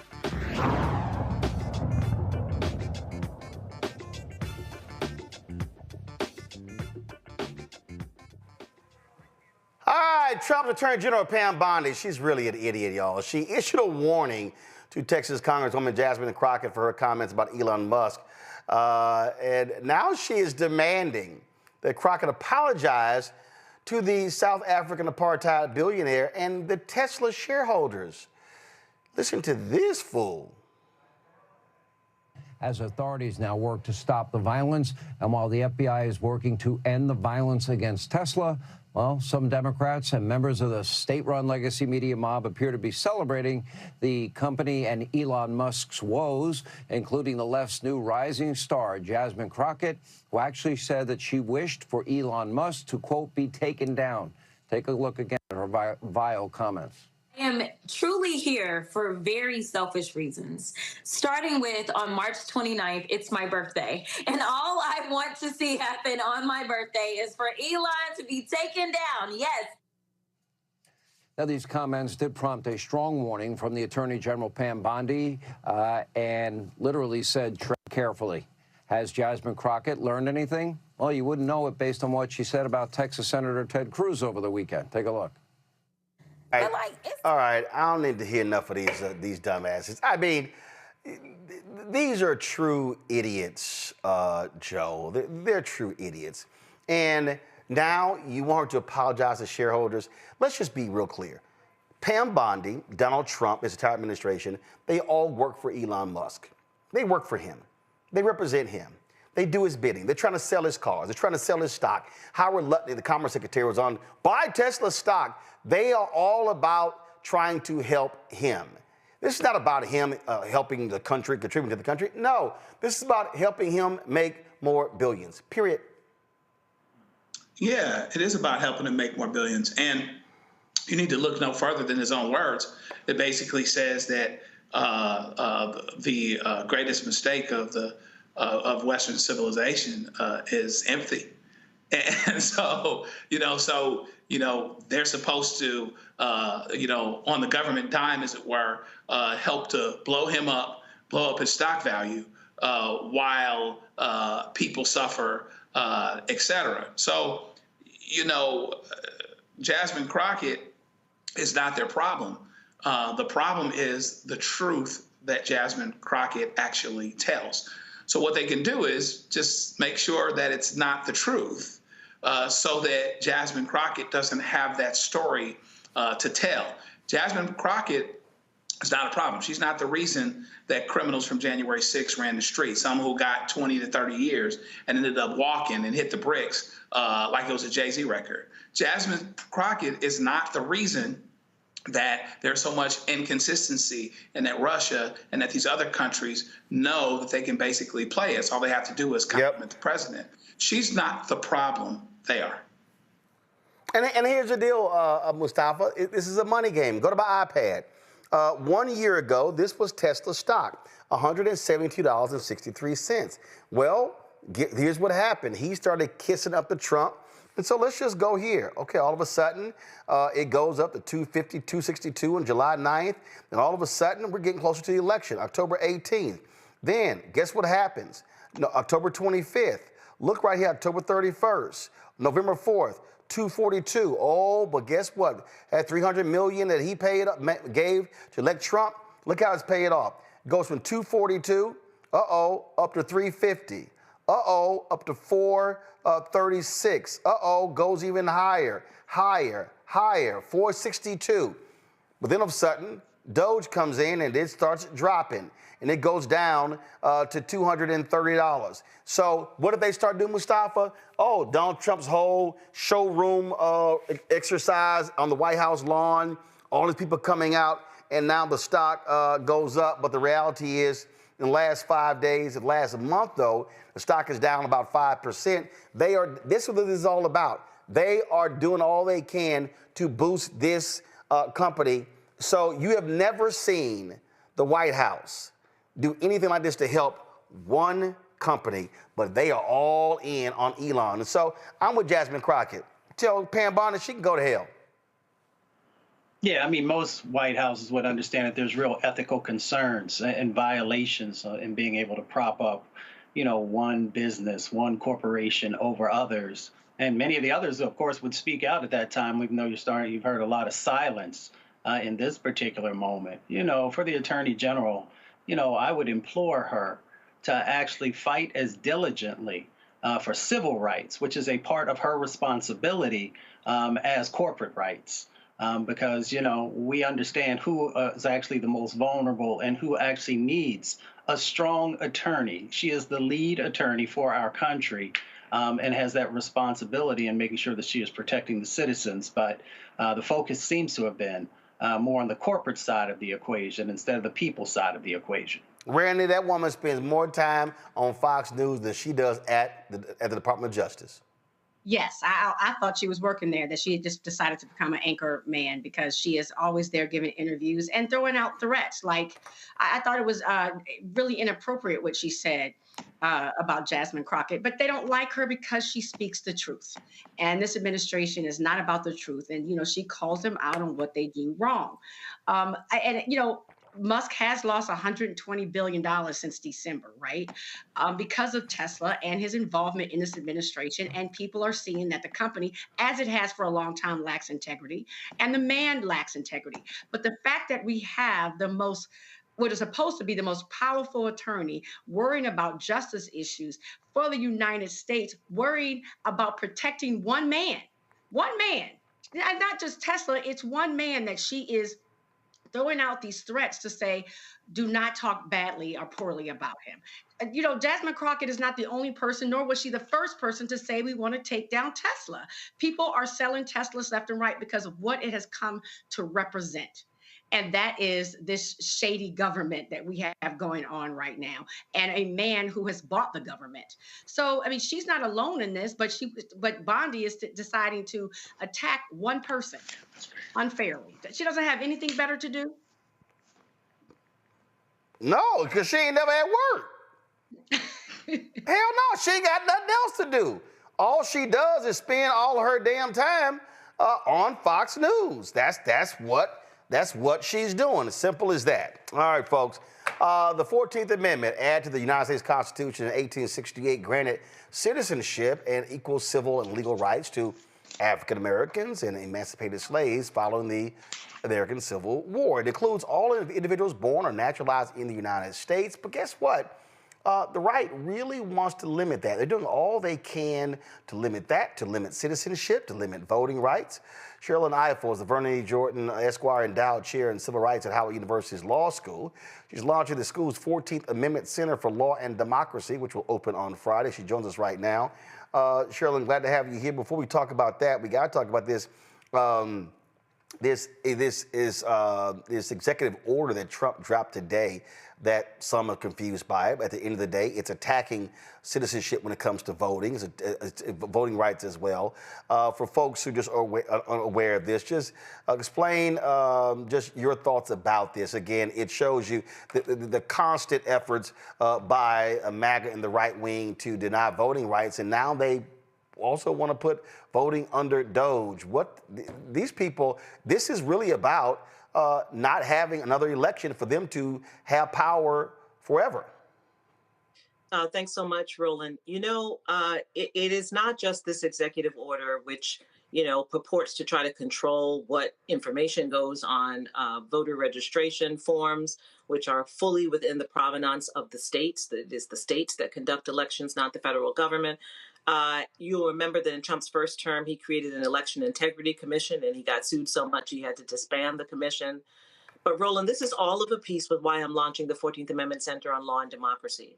There has been an effort almost immediately since the ratification of the 14th Amendment in 1866 to weaken it, to overturn it, to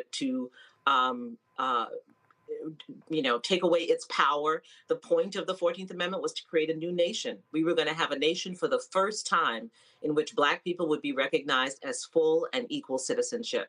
It's full and equal citizens. And that's where birthright citizenship came from. Remember, the Plessy versus Ferguson case came in 1896. So that's just 30 years after the ratification of the 14th Amendment. And so by then, you know, it had pretty much been disempowered.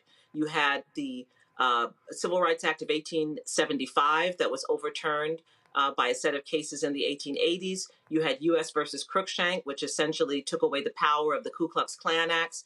We had a Supreme Court that was hostile to the 14th Amendment. And then, of course, we had Klan violence as well. And so all of this conspired to take away what was this promise of full and equal citizenship in the 14th Amendment. And we're still fighting that battle. If you look at all of Trump's EOs, it is shocking and appalling. And I don't think it's been remarked upon enough how many of them are focused on issues of equality, race, and citizenship. It is an agenda that is targeted at the 14th Amendment. And it's called all kinds of other things, you know, these elaborate names of his EOs. But that's the entire point of it. And the right wing has been fighting a rear guard, not just against Brown versus Board of Education, not just against the civil rights movement, but against the 14th Amendment.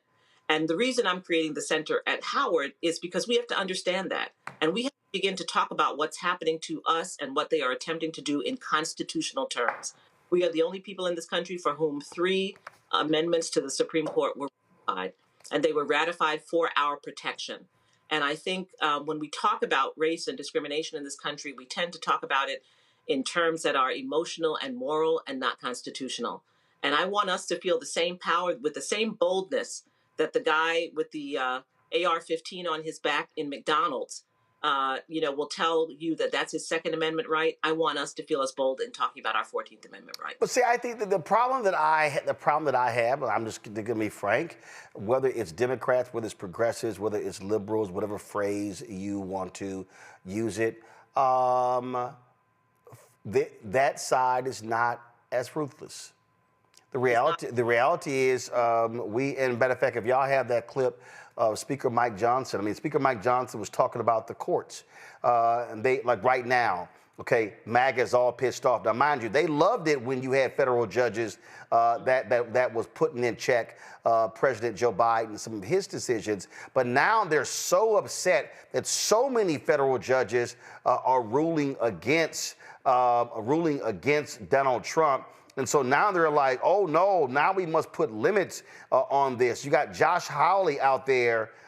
He's talking about, no, we need to change the law. And so there could be no national injunctions. We must limit these things to, you know, a very, one geographical area. Speaker Mike Johnson that gave a news conference, he was talking about, how, look, we control the purse strings. And listen, Elie Mystal has been talking about for the longest, but he kept saying Democrats. He said, you control the power of the purse. I just believe that for Democrats, they keep thinking that, no, this is about the institutions. These people on the right, it is about raw power, period. I don't disagree with you, Roland, but that's part of why I think it's important for us to be talking about this in constitutional terms. You just had a whole conversation about Pam Bondi and what she's doing with the Department of Justice, and you talked about it in the terms of her being on Fox News and not working. I want to talk about it in terms of the fact that the Department of Justice itself was created in 1870 for the purpose of creating a federal enforcement arm to protect Black people. I want to talk about why, when we talk about the power of the Attorney General, the role of the Justice Department, we want to talk about antitrust, we want to talk about environment, we talk about all these other things, but we don't talk about the fact that the core center of the job is supposed to be the reason that Department of Justice was created. And so instead, we talk about, obviously, Pam Bondi is not the most qualified person to sit in that seat. And we can say lots of things about her and what she said today about Elon. But what we haven't claimed for ourselves is that that's our Justice Department. And it was created for the purpose of protecting us. I agree with you about power and this idea of changing the jurisdiction of federal courts. You know who used to champion that every year? Jesse Helms. Since Brown versus Board of Education, Republicans have been talking about stripping in the Supreme Court, restricting their ability to take certain kinds of actions. That has always been their play. Talk about raw power. They don't have the votes. They don't have the 60 votes to do it. So that's important. So they're saying it, and it's nice for them to say it, but they can't do it. The question is, what are we on the other side saying about what we are going to do and what power we have? We have the power to stop them. But when we actually have the numbers, do we use the power that constitutionally Congress was given to protect Black people? And I think that's the bigger problem. Right. That is a problem because, again, this is, for me, is an exercise in power. Listen, I think, frankly, I got sick and tired. I got sick and tired of hearing all these Democrats. Oh no, this is codified. No, stare decisis. No, these things. No. Unless it is clear, listen, it can be jacked up. Look, all of these years, what happened? Democrats were in control. Oh, LBJ's position on federal contracting. Well, you know what? Guess what? That EO, we're not going to change that. It's all good. Credit 2025 comes along, gone. Look at the issue of, we talk about, the Voting Rights Act. The Voting Rights Act used to be like a basic thing, got passed by everybody. Oh no, right-wing core comes along, now all of a sudden, we ain't passing jack. But hold up, Roland. Who are we blaming for this? Okay, so the Voting Rights Act, you're right, was always bipartisan, right through George W. Bush. Right. No, right? I mean, that's how recently, you had 99 senators vote in favor of the reauthorization of the Voting Rights Act. What changed that was the Supreme Court in the Shelby case, which basically removed the velvet rope from voter suppression and allowed it to metastasize around the country. So the problem we have is that we don't just have a Congress problem. We actually have 3 branches of government that are now all aligned in opposition to civil rights. We have Congress, we have the president, and we have the Supreme Court. Right, but the reason I brought that up is because that is not a winning hand. Right, but see, the reason I brought that up, when Rahm Emanuel was President Barack Obama's chief of staff, he was basically cussing out progressives. Stop bringing up the effing courts. That was his whole deal. I remember. Yeah, you know. They were kind of like, okay, y'all keep talking about the courts. Y'all were like, yo, do y'all not see what's coming? That's, you got to have a Washington crew that understands what's happening.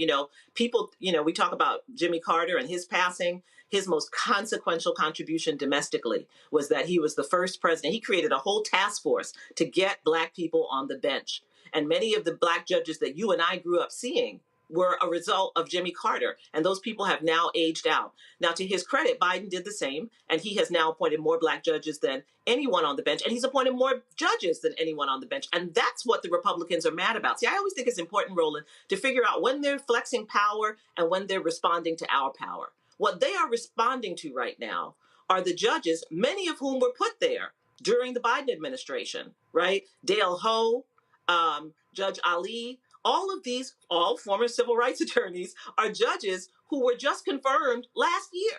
And so that's what they're angry about. They are responding to the fact that if there's one thing we got right during the Biden years is that we pushed on the judges and we got the judges on the bench. So they're going to say a lot of stuff. They don't have the power right now because they don't have the 60 votes. But one of the reasons I'm creating this center, Roland, is so that we have a space, and this is a nonpartisan center, has nothing to do with the Democrats, but it's about Black people and the 14th Amendment and thinking about how can we create a strategy, a long-term strategy to fulfill the promise of that amendment that was derailed beginning in the 19th century and through most of the 20th century. It was only Thurgood Marshall and the lawyers at the Legal Defense Fund and civil rights activists who actually restored the 14th Amendment in the middle of the 20th century. And now we see this backlash coming from the right again. So we have to have a strategy of how we get out ahead of this. We have a moment right now that we have to fight every day, and that's important. But it's also important that, the future comes whether you like it or not.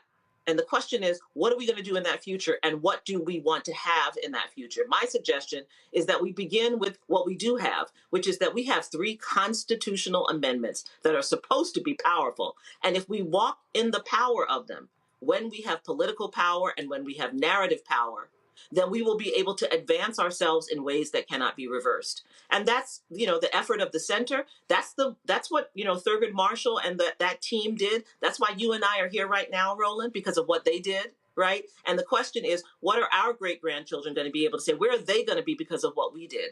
So the purpose of the center is to really create a place where we can have the kind of conversation you and I are having right now, right? I also think it's disciplinary and it's designed to help us be strategic. I also think we gotta have some really different conversations with Black people. So what I mean by that is, I can't tell you how many times over the last 4 years I had Black folks, and I'm not talking about these nutcase Black MAGA imps. I'm talking about other Black folks, some who may not voted, some who did, who kept saying, all right, and I heard it under Obama, and I also heard it under Biden. You know what, man? You keep bringing these judges up, and I keep sitting there going, literally I kept saying, do you not fucking understand that a president is there a maximum of 8 years, but a federal judge is there for life? That you can have people who serve 30, 40, 50, 60 years as federal judges. That the sheer power of one federal judge is immense. And I always use the example, it's locked into my brain being from Texas. If you are from Texas and you are Gen X and you paid any attention to the news, if you're a baby boomer as well, you know Judge William Wayne Justice. He was forever in the news. He oversaw the Texas prison system. He made rulings when it came to education. This one federal judge literally controlled significant parts of the entire state of Texas. One federal judge. So it drives me crazy when I hear Black people act as if the judges that Biden appointed and the judges that Obama appointed that's insignificant when federal judges rule on everything. If you can have a law passed by the city council and somebody sues, it may be heard in federal court. Roland, it's one of the reasons why at the conference that we have on Friday, we're going to have some federal judges, and we're going to be in conversation about how do federal judges learn about the 14th Amendment, right? Because, I do a lot of judicial education in an effort to expose judges to a better understanding of Reconstruction, of the Civil Rights Movement, of the Civil War amendments that were created for us, because we also can't assume that judges all have that information.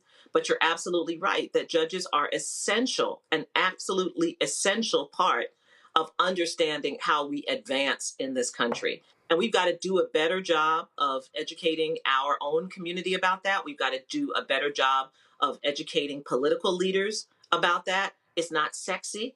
And judges are behind, in their chambers and in robes, and people kind of forget that they're there and don't understand the power. So we have to do a better job of helping people block out the noise of the latest sassy thing that somebody said and really help them understand how important the judges are. As I said, I always think it's important for us to pat ourselves on the back when we do well, and we did well during the Biden administration in keeping this on judges, and we need to recognize that we did well. And you were talking about power and using, EOs. I mean, Biden did attempt to do that. That was what the student loan thing was all about. Yeah. But this, I say, when you have three branches of government all aligned, kind of in opposition to civil rights, it's hard, right? Because the Supreme Court told him, no, you can't do that. Right. You don't have the power to do that. So, we're playing a very tough hand, and we're playing an even tougher one now. But my view is that in addition to fighting in the day-to-day, which I have done for 35 years, we have to reserve some of our energy, some of our intellect, some of our convening space, some of our collaboration to strategizing for our future. It comes, and it comes fast. And if we're honest with ourselves, the reason the right has been successful over the past 20 years is they did so. Is this conference open to the public? Is it being live streamed? How can the public access it? Will be recorded, and we will try to have that recording available. We don't have the space to have it as a full public conference, but it is for those on our campus. It is for those who have been invited to the conference. We have a number of amazing speakers who are going to be with us, and a lot of it, Roland, is going to be talking about how ordinary people become makers of constitutional meaning. You shouldn't be leaving it all to people like me, leaving it to lawyers and policy folks. We have an arm of it that is going to bring artists into the conversation, and we have some stunning artists with us for the day. Saheed Jones, the poet, and Carrie Mae Weems, the visual artist and photographer. As I said, we have federal judges with us. We have an incredible lineup of historians who are going to really give some vital information. And we have some activists. We have Latasha Brown, co-founder of Black Voters Matter. We have Reverend William Lamar from Metropolitan AME Church, who has done such an incredible job in that lawsuit against the Proud Boys. And we'll be talking about the role of democratic institutions, tech and journalism and so forth, and what their role is in ensuring that the principles and values of the 14th Amendment are advanced. So it's going to be a chock-full day, and our luncheon speaker will be Ava DuVernay. She and I will be in conversation, the filmmaker, and we'll be talking about how film can help do this kind of education work that you and I are talking about that we need in our own community. So you say recorded, but how will the public, I mean, you have all of these great conversations, but how is the public going to be able to access it? Yeah, they won't be able to see it in real time, but once we have the recording, we will post the recording. It'll be available on the website so that people can see the conversation. Got it. I mean, but do y'all want it in real time? Why, you coming? No, I'm asking. Do y'all want it to be done in real time? I think it's a little late for that. How? Well, call me. Call me. Okay, that ain't. we move in 2-3 hours. You talking about Friday? That's 3 days from now, Shirley. That's easy. Let's talk about it. All right, ain't no big thing. That's easy for us. We do this every day. All right. All right, Roland. All right. Well, first of all, is there a website for the center? Where can people go? Well, you should now go to the Howard Law School website. The 14th Amendment website will be launching soon. We do have social media. We're on Instagram. You can follow me and follow my Substack, and I'll be providing information about it until we get all fully stood up. But this is an important time. As you know, the Supreme Court is going to take up the birthright citizenship question shortly. And so it'll be an important time to educate our own community about why this case is important for us. All right. Shirley, we appreciate it. Thanks a lot. Thank you, Roland. Bye. Folks, we're just telling you about, again, how the right wants to go after these judges. Here's Speaker Mike Johnson literally saying, okay, this is how we could target these judges. Watch. A natural tension between the branches of the government, and we're working through that. The Judiciary Committee is looking at alternatives. One of the bills that I really like that's already been through committee was authored by Representative Darrell Issa, and that would limit the scope of federal injunctions, the ability of one individual judge to abuse the system in this way. And it would be, in my view, a dramatic improvement on that. So we'll be moving, I think, that piece of legislation and some others to address it because we have an Article I authority under the Constitution to do that. We do have authority over the federal courts, as you know. We can eliminate an entire district court. We have power funding over the courts and all these other things. But desperate times call for desperate measures, and Congress is going to act. So stay tuned for that.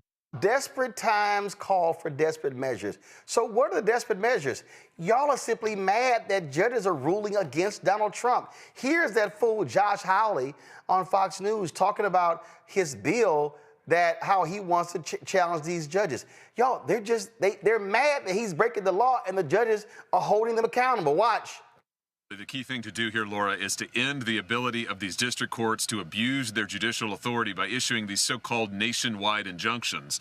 Laura, I don't think they have that authority, properly speaking, under the Constitution, Article 3. What they're doing is they're purporting, these judges, they're purporting to go out and to bind parties and individuals who aren't before them. They're purporting to bind people who aren't in their district. We only have one Supreme Court that can bind the whole nation. District courts aren't supposed to be able to do it, and yet President Trump has been subject already to 15 separate so-called nationwide injunctions. In his first term, Laura, there were 64. We have never seen anything like this in American history. It's incredibly abusive, and Congress ought to end it. And we can end it by just saying no nationwide injunctions by these district courts. Well, Joe, that's because they've been breaking the damn law. That's it. I mean, you've had other presidents that followed the law, that actually cared about the law. These fools have been breaking the law, and the federal judges like the Kemi Mutombo, no. They're just mad about that, and these aren't all Biden, Obama, Clinton appointed judges. Republican judges have been ruling against them. That's exactly right. And the fact of the matter is, at the times where he gets decisions that are favorable, if it's a judge in Virginia or if it's a judge wherever, and they forum shop just as much as we do. They look to file things in jurisdictions that they think would be friendly because they know that a federal judge can bind nationally. They know that. And when it works for them, it's fine. But when it doesn't work for them, we want to get rid of it. We want to throw out the baby with the bathwater. That's the power of the federal judge. And by the way, as attorneys, I can be an attorney in any state and go practice in any federal court in America. Why? Because federal is king. Federal is king. And at the end of the day, these judges are actually doing their job where Congress isn't.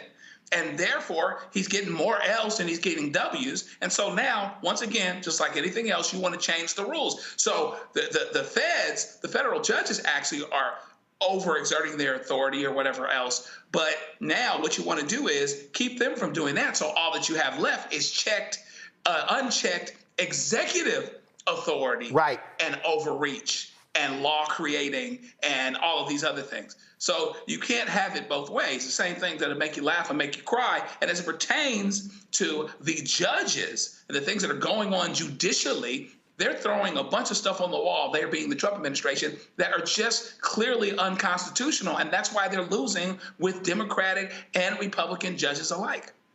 I mean, go to my iPad, Mustafa. Here's Fox News whining. Trump's first administration faced 64 injunctions out of a total 127 nationwide injunctions issued since 1963. Yeah, because you kept breaking the damn law. Yeah, that and, right, if you're serious, then put legislation forward. Put legislation forward, let it go through the system. And then, you know, folks would have so much more confidence, and it would go through a process where everybody has the opportunity to participate and all the things that are critical. You know, this is about erasure for them, right? It is erasure of access. It is erasure of rights. And they're playing the game in a very strategic way. So you heard him say, you know, the Speaker of the House, that, you know, we'll look at how we can take away resources from the courts, right? So if they don't have the necessary dollars, then it makes it more difficult for them to be able to adjudicate the cases that are there, right? If you don't have the staff, you don't have the resources to be able to do that. So folks need to pay attention to of the critical steps that folks need to get engaged with to hold accountability for the actions that people are trying to do. And if you don't get engaged, if you don't educate yourself, folks will just run around you, and they'll be asking the question, how did we find ourselves here? We have 3 branches of government for a reason. And they would love for it to no longer even have 3 branches, that just the president gets to make all decisions, and that is the final edict, if you will. So we have to pay attention, we have to get engaged, and we have to make sure that we are, educating ourselves, at least on a basic level, of what is going on and how it's playing out and where our access points are. Randy, the fundamental problem is this here. They control the White House, they control the House, they control the Senate, and they're pissed that they don't fully control the courts. That's all this is about. They want to run and control it all. They don't want any any ability to stop them from implementing their agenda. They want it all. That's what someone who wants a dictatorship wants. They don't want checks and balances. They want to be able to make decisions and not at all be questioned, checked, or stopped. And by the grace of God, we do have these federal judges who are doing what their job is to do. And they seem more aligned with serving the American people and respecting the law, even, and not respecting just this one person, this one man who some seem to see as a deity. Thankfully, we're seeing people, because they really do believe in the Constitution. That's why we've seen some Republican federal judges, ruling against him.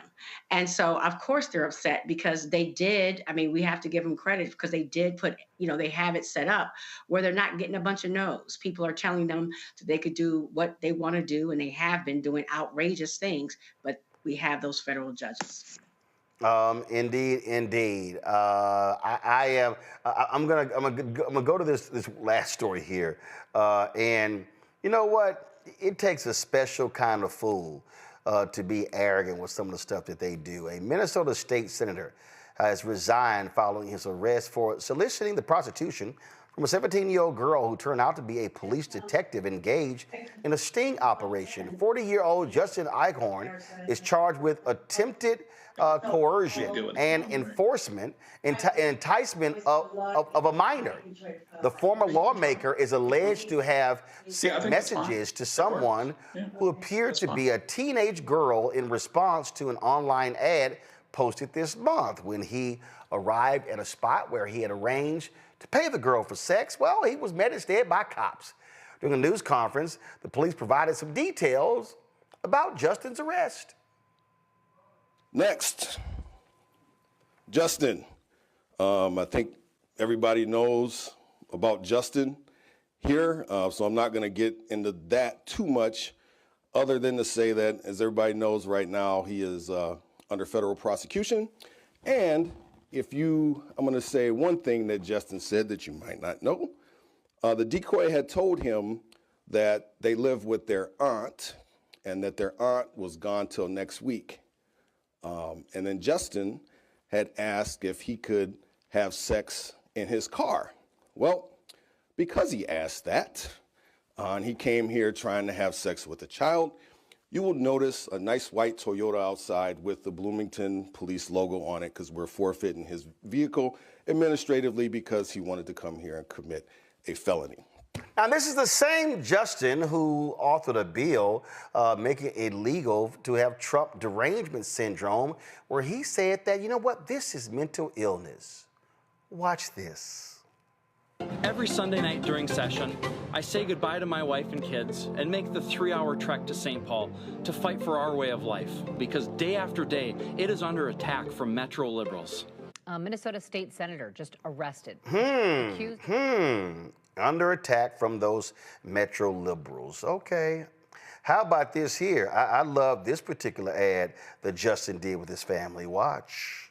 Hi, I'm State Senator Justin Eichhorn, and I'm here at the Capitol today with my family. Hi, Brittany Eichhorn. And we are super excited because coming up in just a few days is the March for Life. As you can tell, our family is very pro-life. We have 4 awesome kids here. He's even shaking his head yes. But we really invite families to come out and be a part of this event. It's an important family-friendly event that's just great for your family and your kids to come and be a part of and experience and support pro-life things.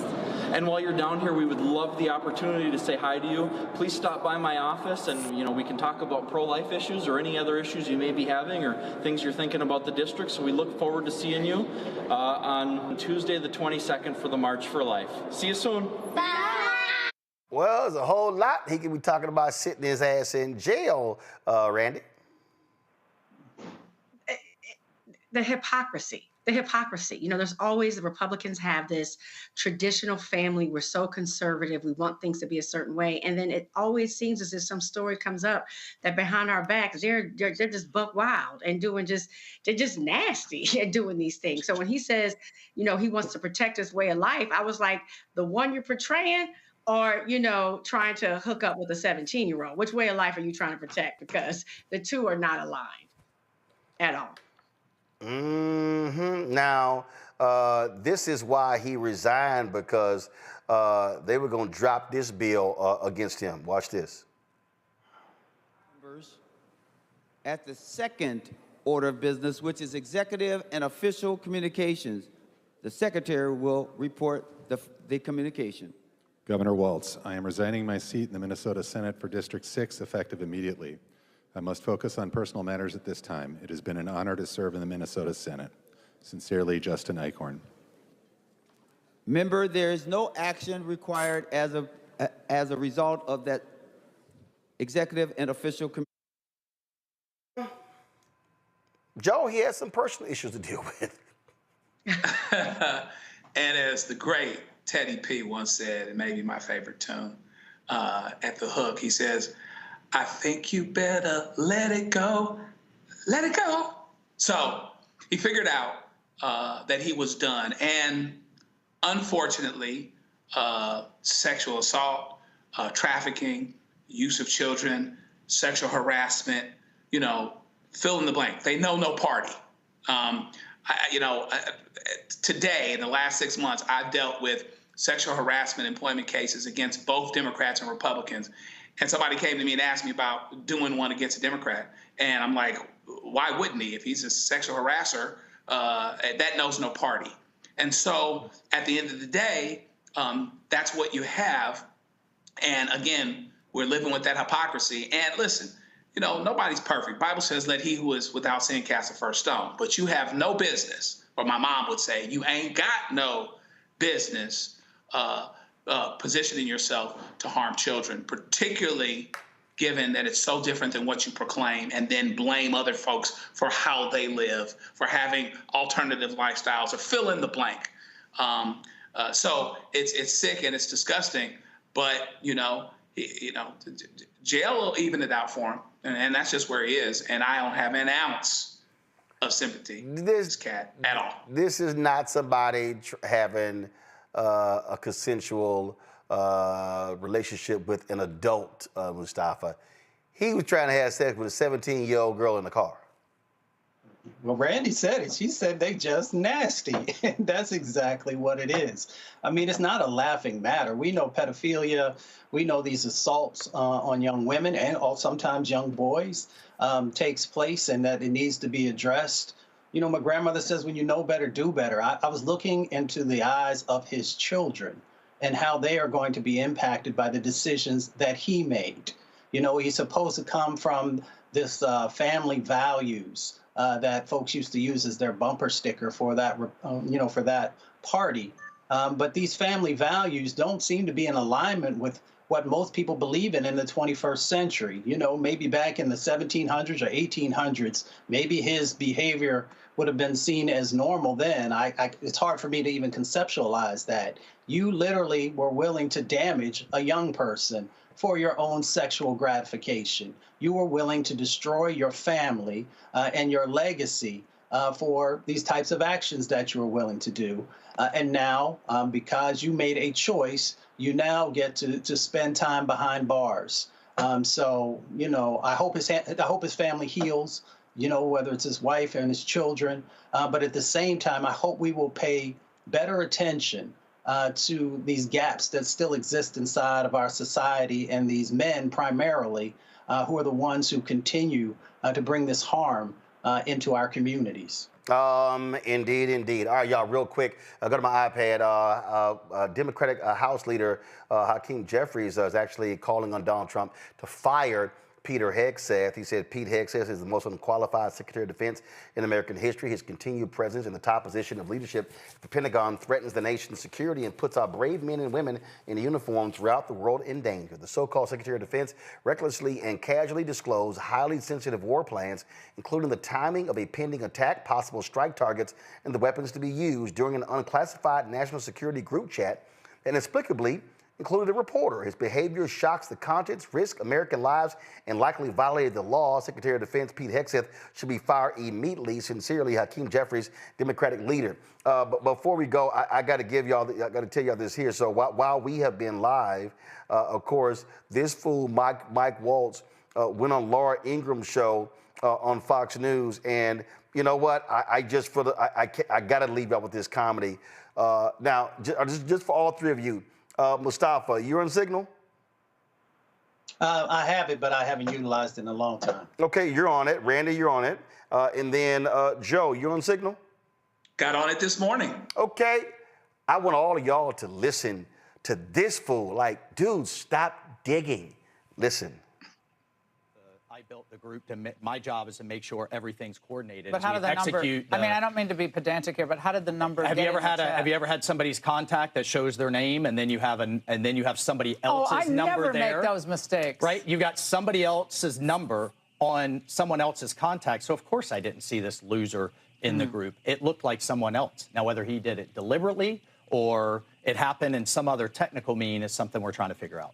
So Laura Ingram's kind of like, dude, what the fuck?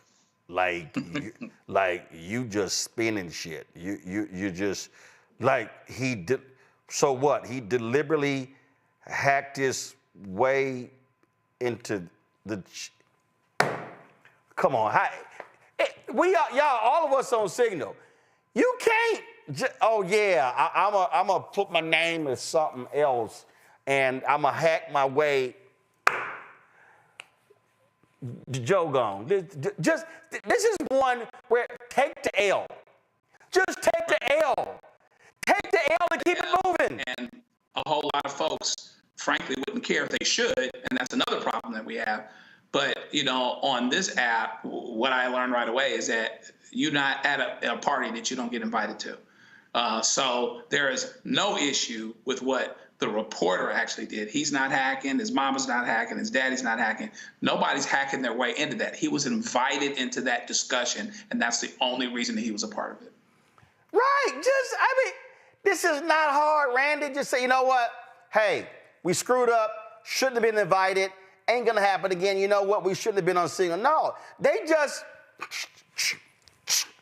like, damn 6 feet. Let's just go ahead and hit 20 feet. Let's just keep digging. Yeah, they refuse to take any responsibility, and clearly they're not going to. They refuse to take any responsibility, and they just need to accept the fact that they were sloppy. I mean, you know, and they keep acting like it could happen to anybody and comparing it to if I was texting, I had a text group with the three of you.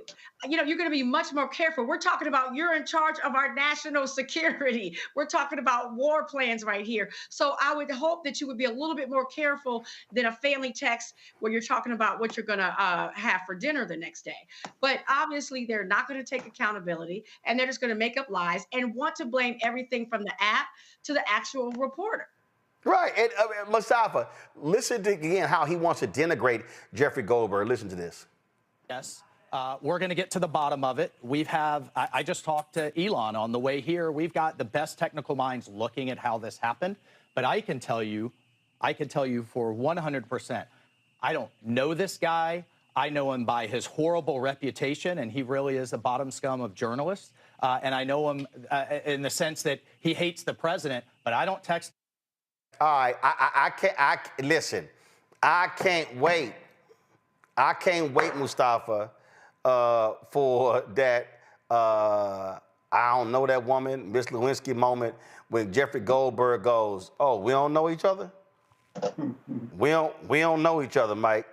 Okay, Mike, let me start rolling out our conversations over the last 5-10 years. But just keep digging. You know what? I don't mind these fools doing it because they look absolutely stupid doing it, but just knock yourselves out. Yeah, they're just not ready for prime time. You know, when you choose individuals who don't have the experience to be in these positions, then you're going to have these lapses, you're going to have these gaps, you're going to actually, in some instances, you know, put our country in very dangerous situations. You know, but this is all about deflection. I mean, I'm like, dang, man, you should be working for one of the teams in the hockey league, the way you keep deflecting these types of things. But when you do that, you actually bring attention back and people begin to pay more attention, and they're asking, you know, really tough questions about, you know, if you're making mistakes here, where else are you making mistakes? So what he's really doing, really all of them, is bringing greater attention to the decisions that they're making, and not just the decisions, but the processes and the actions that lead up to those sets of decisions. The last thing I'll say is, on my grandfather's farm, you go to the barn and the animals leave a whole lot of stuff left behind, so you start shoveling and shoveling and shoveling. And that's what we continue to see over the last few days in the relationship of this. People trying to move that excrement out of the way. But they just got to do better. I mean, the country needs people to actually do their job at a very high level, because when you don't, in relationship to national security, in relationship to these intelligence issues, there are serious repercussions that ripple, not just in the moment, but throughout the time. So we'll see how it all plays out. All right, that was one thing that we had pulled, and I just got to play this here. Listen, I really wish folk understand what the role and the job of journalists are supposed to be. So they were discussing this whole thing on the Breakfast Club, okay? And the right wing, I understand the right wing has been spreading this clip around left and right. Daily Caller put this out there as well. So here's DJ Envy talking about what Jeffrey Goldberg did. And I'm like, Envy, really, bro? Come on. If you did get those texts, right, and you know those texts were supposed to be to you, why would you put it out there? Like, that's what I don't understand. Like, you are a journalist, but this is your country, and you know releasing some of that stuff can probably or might affect some of the things that happen. Why would you put that out there? Like, you think I'm gonna sit on that? You know how big of a story that is? That's why you put it out there. Yeah, but this is your country, and if it could affect military, it could affect people that's out there working. Nobody cares about that, because you have bylines, you want to get the clicks, you want to sensationalize, and in 2025, nobody cares about that. Don't care about people, huh? They care more about likes and TikTok numbers?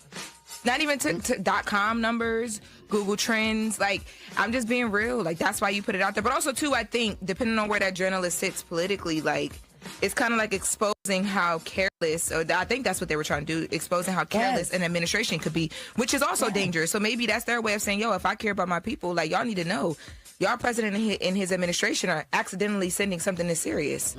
Okay, so that was Envy and Lauren having a conversation. Both of them have no idea what the hell they're talking about. Okay, that was just a ridiculous conversation. Okay, I've been in journalism since I was 14 years old. And the reality is, there's a long history. First of all, the First Amendment is the first for a reason, okay? I've been a journalist a long time. Again, went to communications high school, all right? Just, look, I wore, just understand, I wore this today. This is my one. Okay, Jackie Yates High School, Mag School of Communications. What they called me in high school? Mr. TV. Been doing this since I was 14 years old. Okay, so this conversation was a joke. This isn't about, Lauren, it's not about clicks. It's not about that. It's actually about the role of a journalist. It's what journalists do. They broke the law. There are things that we report on in journalism. These things actually happen. You know what? There's a thing that's called, people maybe remember, the My Lai massacre. Go to my computer, okay? This was broken by two journalists, okay? Seymour Hersh is one of those journalists, okay? Very well known, Pulitzer Prize winning, where they broke the story about what happened during Vietnam, what American troops were doing. Okay, do y'all understand? This is Richard Seymour Hersh and Ronald Rittenhour. They actually broke that story, all right? Many of us know about the other story. It's been documentaries, it's been movies, the movie The Post centered around it, the Pentagon Papers. Daniel Ellsberg got a hold of the voluminous history of the Vietnam War. Come on, go to my iPad. All right, this is for the National Archives, okay? It literally breaks it down. But Daniel Ellsberg, he was working with the Rand Corporation. He was so shocked by what he saw in Vietnam, but also the lies that were being told by the American people. And so he then passed on the Pentagon Papers to the New York Times. and the New York Times, the Nixon administration went after them and then tried to get them to stop it. They got an injunction. And what then happened was the Washington Post then began to report on it as well. Okay, the Supreme Court ruled in favor of the New York Times and the Washington Post. This is what journalists do every single day. Folks, I have a copy of this book, which is an amazing book by Ethan Michael McKaylee. It's called The Defender. How the legendary black newspaper changed America. Okay, this is what this book looks like. If you read this book, you know what you will discover? During World War II, the United States actually threatened to sue and to imprison black newspapers because the black newspapers were writing about racism that black troops had faced in the United States military. They wanted to charge them with treason, saying that their reporting was not in the interest of the United States. They wanted the black papers to only be writing about the war. And they said, wait a minute, y'all, there was a campaign called the Double V campaign, victory at home and victory abroad. That's what black papers were doing. To Lauren and Envy, what about clicks? It was about the black papers writing about the racism that African Americans were facing in the United States military. We can go on and on and on with countless television stories, radio stories, newspaper and magazine about how journalists have been writing about the actions of media, writing about stuff that has been leaked. I remember when I was in Fort Worth, been a city hall reporter for the Star-Telegram, when I was being leaked information about the lousy housing department there. This is what journalists do every day. And so in that clip, when Envy was talking about, well, you're an American, yes,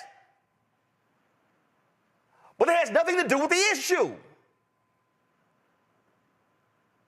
Do understand, Nixon wanted to put Katharine Graham, the publisher of the Washington Post, through the ringer, the New York Times as well.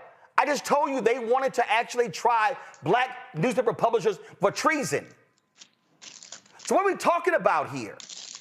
If you're going to be on radio, if you're going to be on urban radio, my God, have some facts to back it up.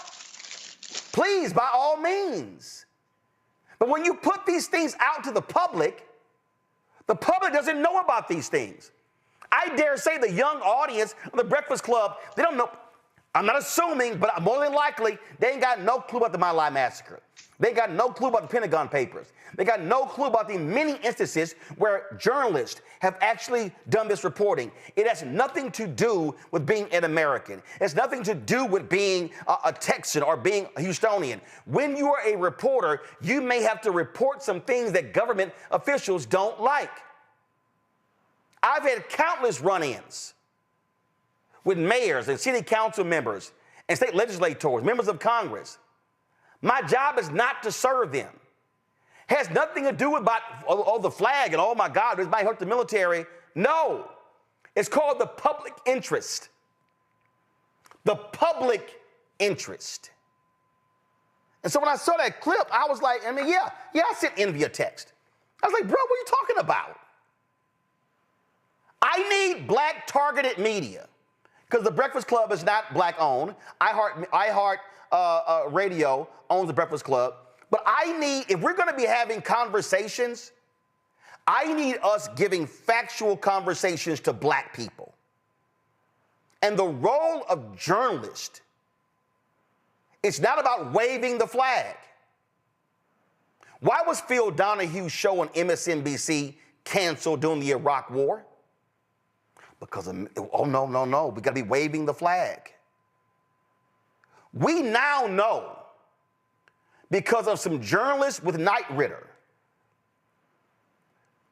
who were doing the work, and they exposed what was happening in this country. They exposed the truth about the war in Iraq. They exposed the truth about weapons of mass destructions. They exposed that.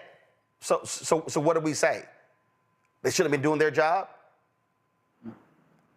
When the numerous journalists were reporting, what happened when journalists got pimped? Judith Miller, New York Times, who ran these stories of an Iraqi national describing a program of weapons of mass destruction that never existed. All of that stuff could not be corroborated. This is why you need a strong fourth estate. This is why you need journalists. There's a difference between somebody talking on the radio and somebody reporting the news. There's a difference between somebody who's out there gathering the facts than somebody expounding on what they read. And so I just need our people to understand. I need our people to understand that what Jeffrey Goldberg did here, Jeffrey Goldberg did nothing wrong. Jeffrey Goldberg is an editor-in-chief of The Atlantic. He was added to a signal group. Do y'all understand that, again, what they were doing was against the law? They were brazenly and openly having conversations in a single chat group about the attacks in Yemen? Let me repeat again. Pull a graphic up. I need to show y'all who was on there. National Security Advisor, Waltz. Vice President, J.D. Vance. Pete Hegseth, Defense Secretary. Susan Wiles, Chief of Staff. Marco Rubio, Secretary of State. You got Tulsi Gabbard, the Director of National Intelligence. The Director of National Intelligence, meaning all of the intelligence agencies reporting to her. Ratcliffe, head of the CIA. Stephen Miller, top aide to Trump. The lead negotiator, Witkoff, who was in Moscow at the time when he was in the group. That, Envy, is why Goldberg reported the story. Because the American people should know that the entire apparatus of the United States Foreign Service Group, if you will, were having a conversation where somebody allowed a journalist, somebody without security clearance, into a conversation to listen to actual troop movements and actions taken by the United States military. You damn right, Jeffrey Goldberg should have reported this. This is what our job is. Simple as that. Final comment from our panel on this. Randy, you first. Journalists are the people who provide the truth for us. They allow us to make the decisions. I mean, they are so vital to America. I mean, everything you said, it was just was spot on. I don't think that Goldberg, he's not an influencer. I don't think he's worried about clicks and likes, but he is worried about being true to his profession. And that really makes him a true American.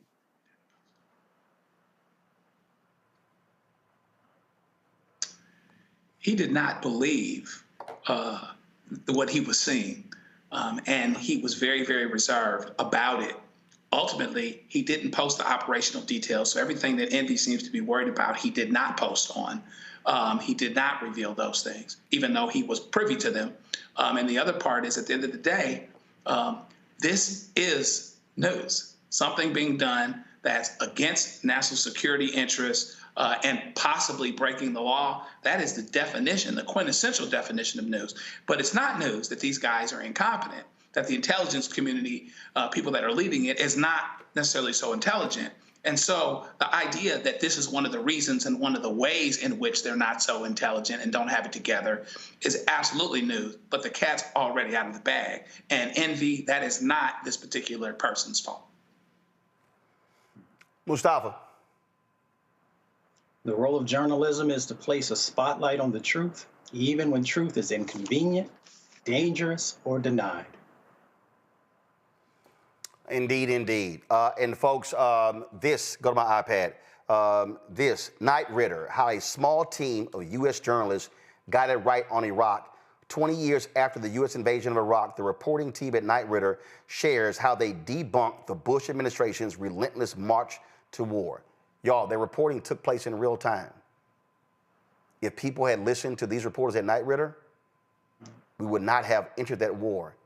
And you would not have had thousands of people die unnecessarily, because the war was not about WMDs.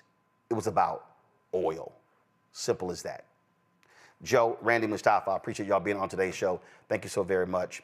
Folks, we appreciate all of you for watching the show. If you're on YouTube, hit that like button. If you're not hitting the like button, please, let's make that happen. Also, folks, if you want to support the work that we do, listen, the conversation that you've heard for the last 2.5 hours ain't happening anywhere else. In fact, when I turn to these other networks, I don't see black members of Congress speaking about what took place today in the Senate hearing. And so this is why it's important for you to support this show, support this network, the new shows that we've launched, the shows that we have, the new shows that we're working on launching right now. And so, again, the goal is to get 20,000 of our fans contributing on average $50 each a year. That's $1 million that'll be raised. That's $4.19 a month, 13 cents a day. And so, listen, we got plans to add a couple of new shows, health show, business show. We're looking at adding more content as well. This is about us having a real black-owned media company that's not about gossip. We're not dealing with all kind of other BS. We are focused on news and information. And so you want to contribute via Cash App. This is the Stripe QR code to use right here. Click the Cash App button to continue to contribute. You can also use the Stripe QR code to use for credit cards. Check and money orders, P.O. Box 57196, Washington, D.C., 20037-0196. PayPal is R. Martin Unfiltered. Folks, and also when y'all do PayPal, it says New Vision Media, that's the parent company. Don't freak out. That is, of course, that's us. Venmo is RM Unfiltered. Zelle, Roland at RolandSMartin.com, Roland at RolandMartinUnfiltered.com. Be sure to download the Black Star Network app, Apple phone, Android phone, Apple TV, Android TV, Roku, Amazon Fire TV, Xbox One, Samsung Smart TV.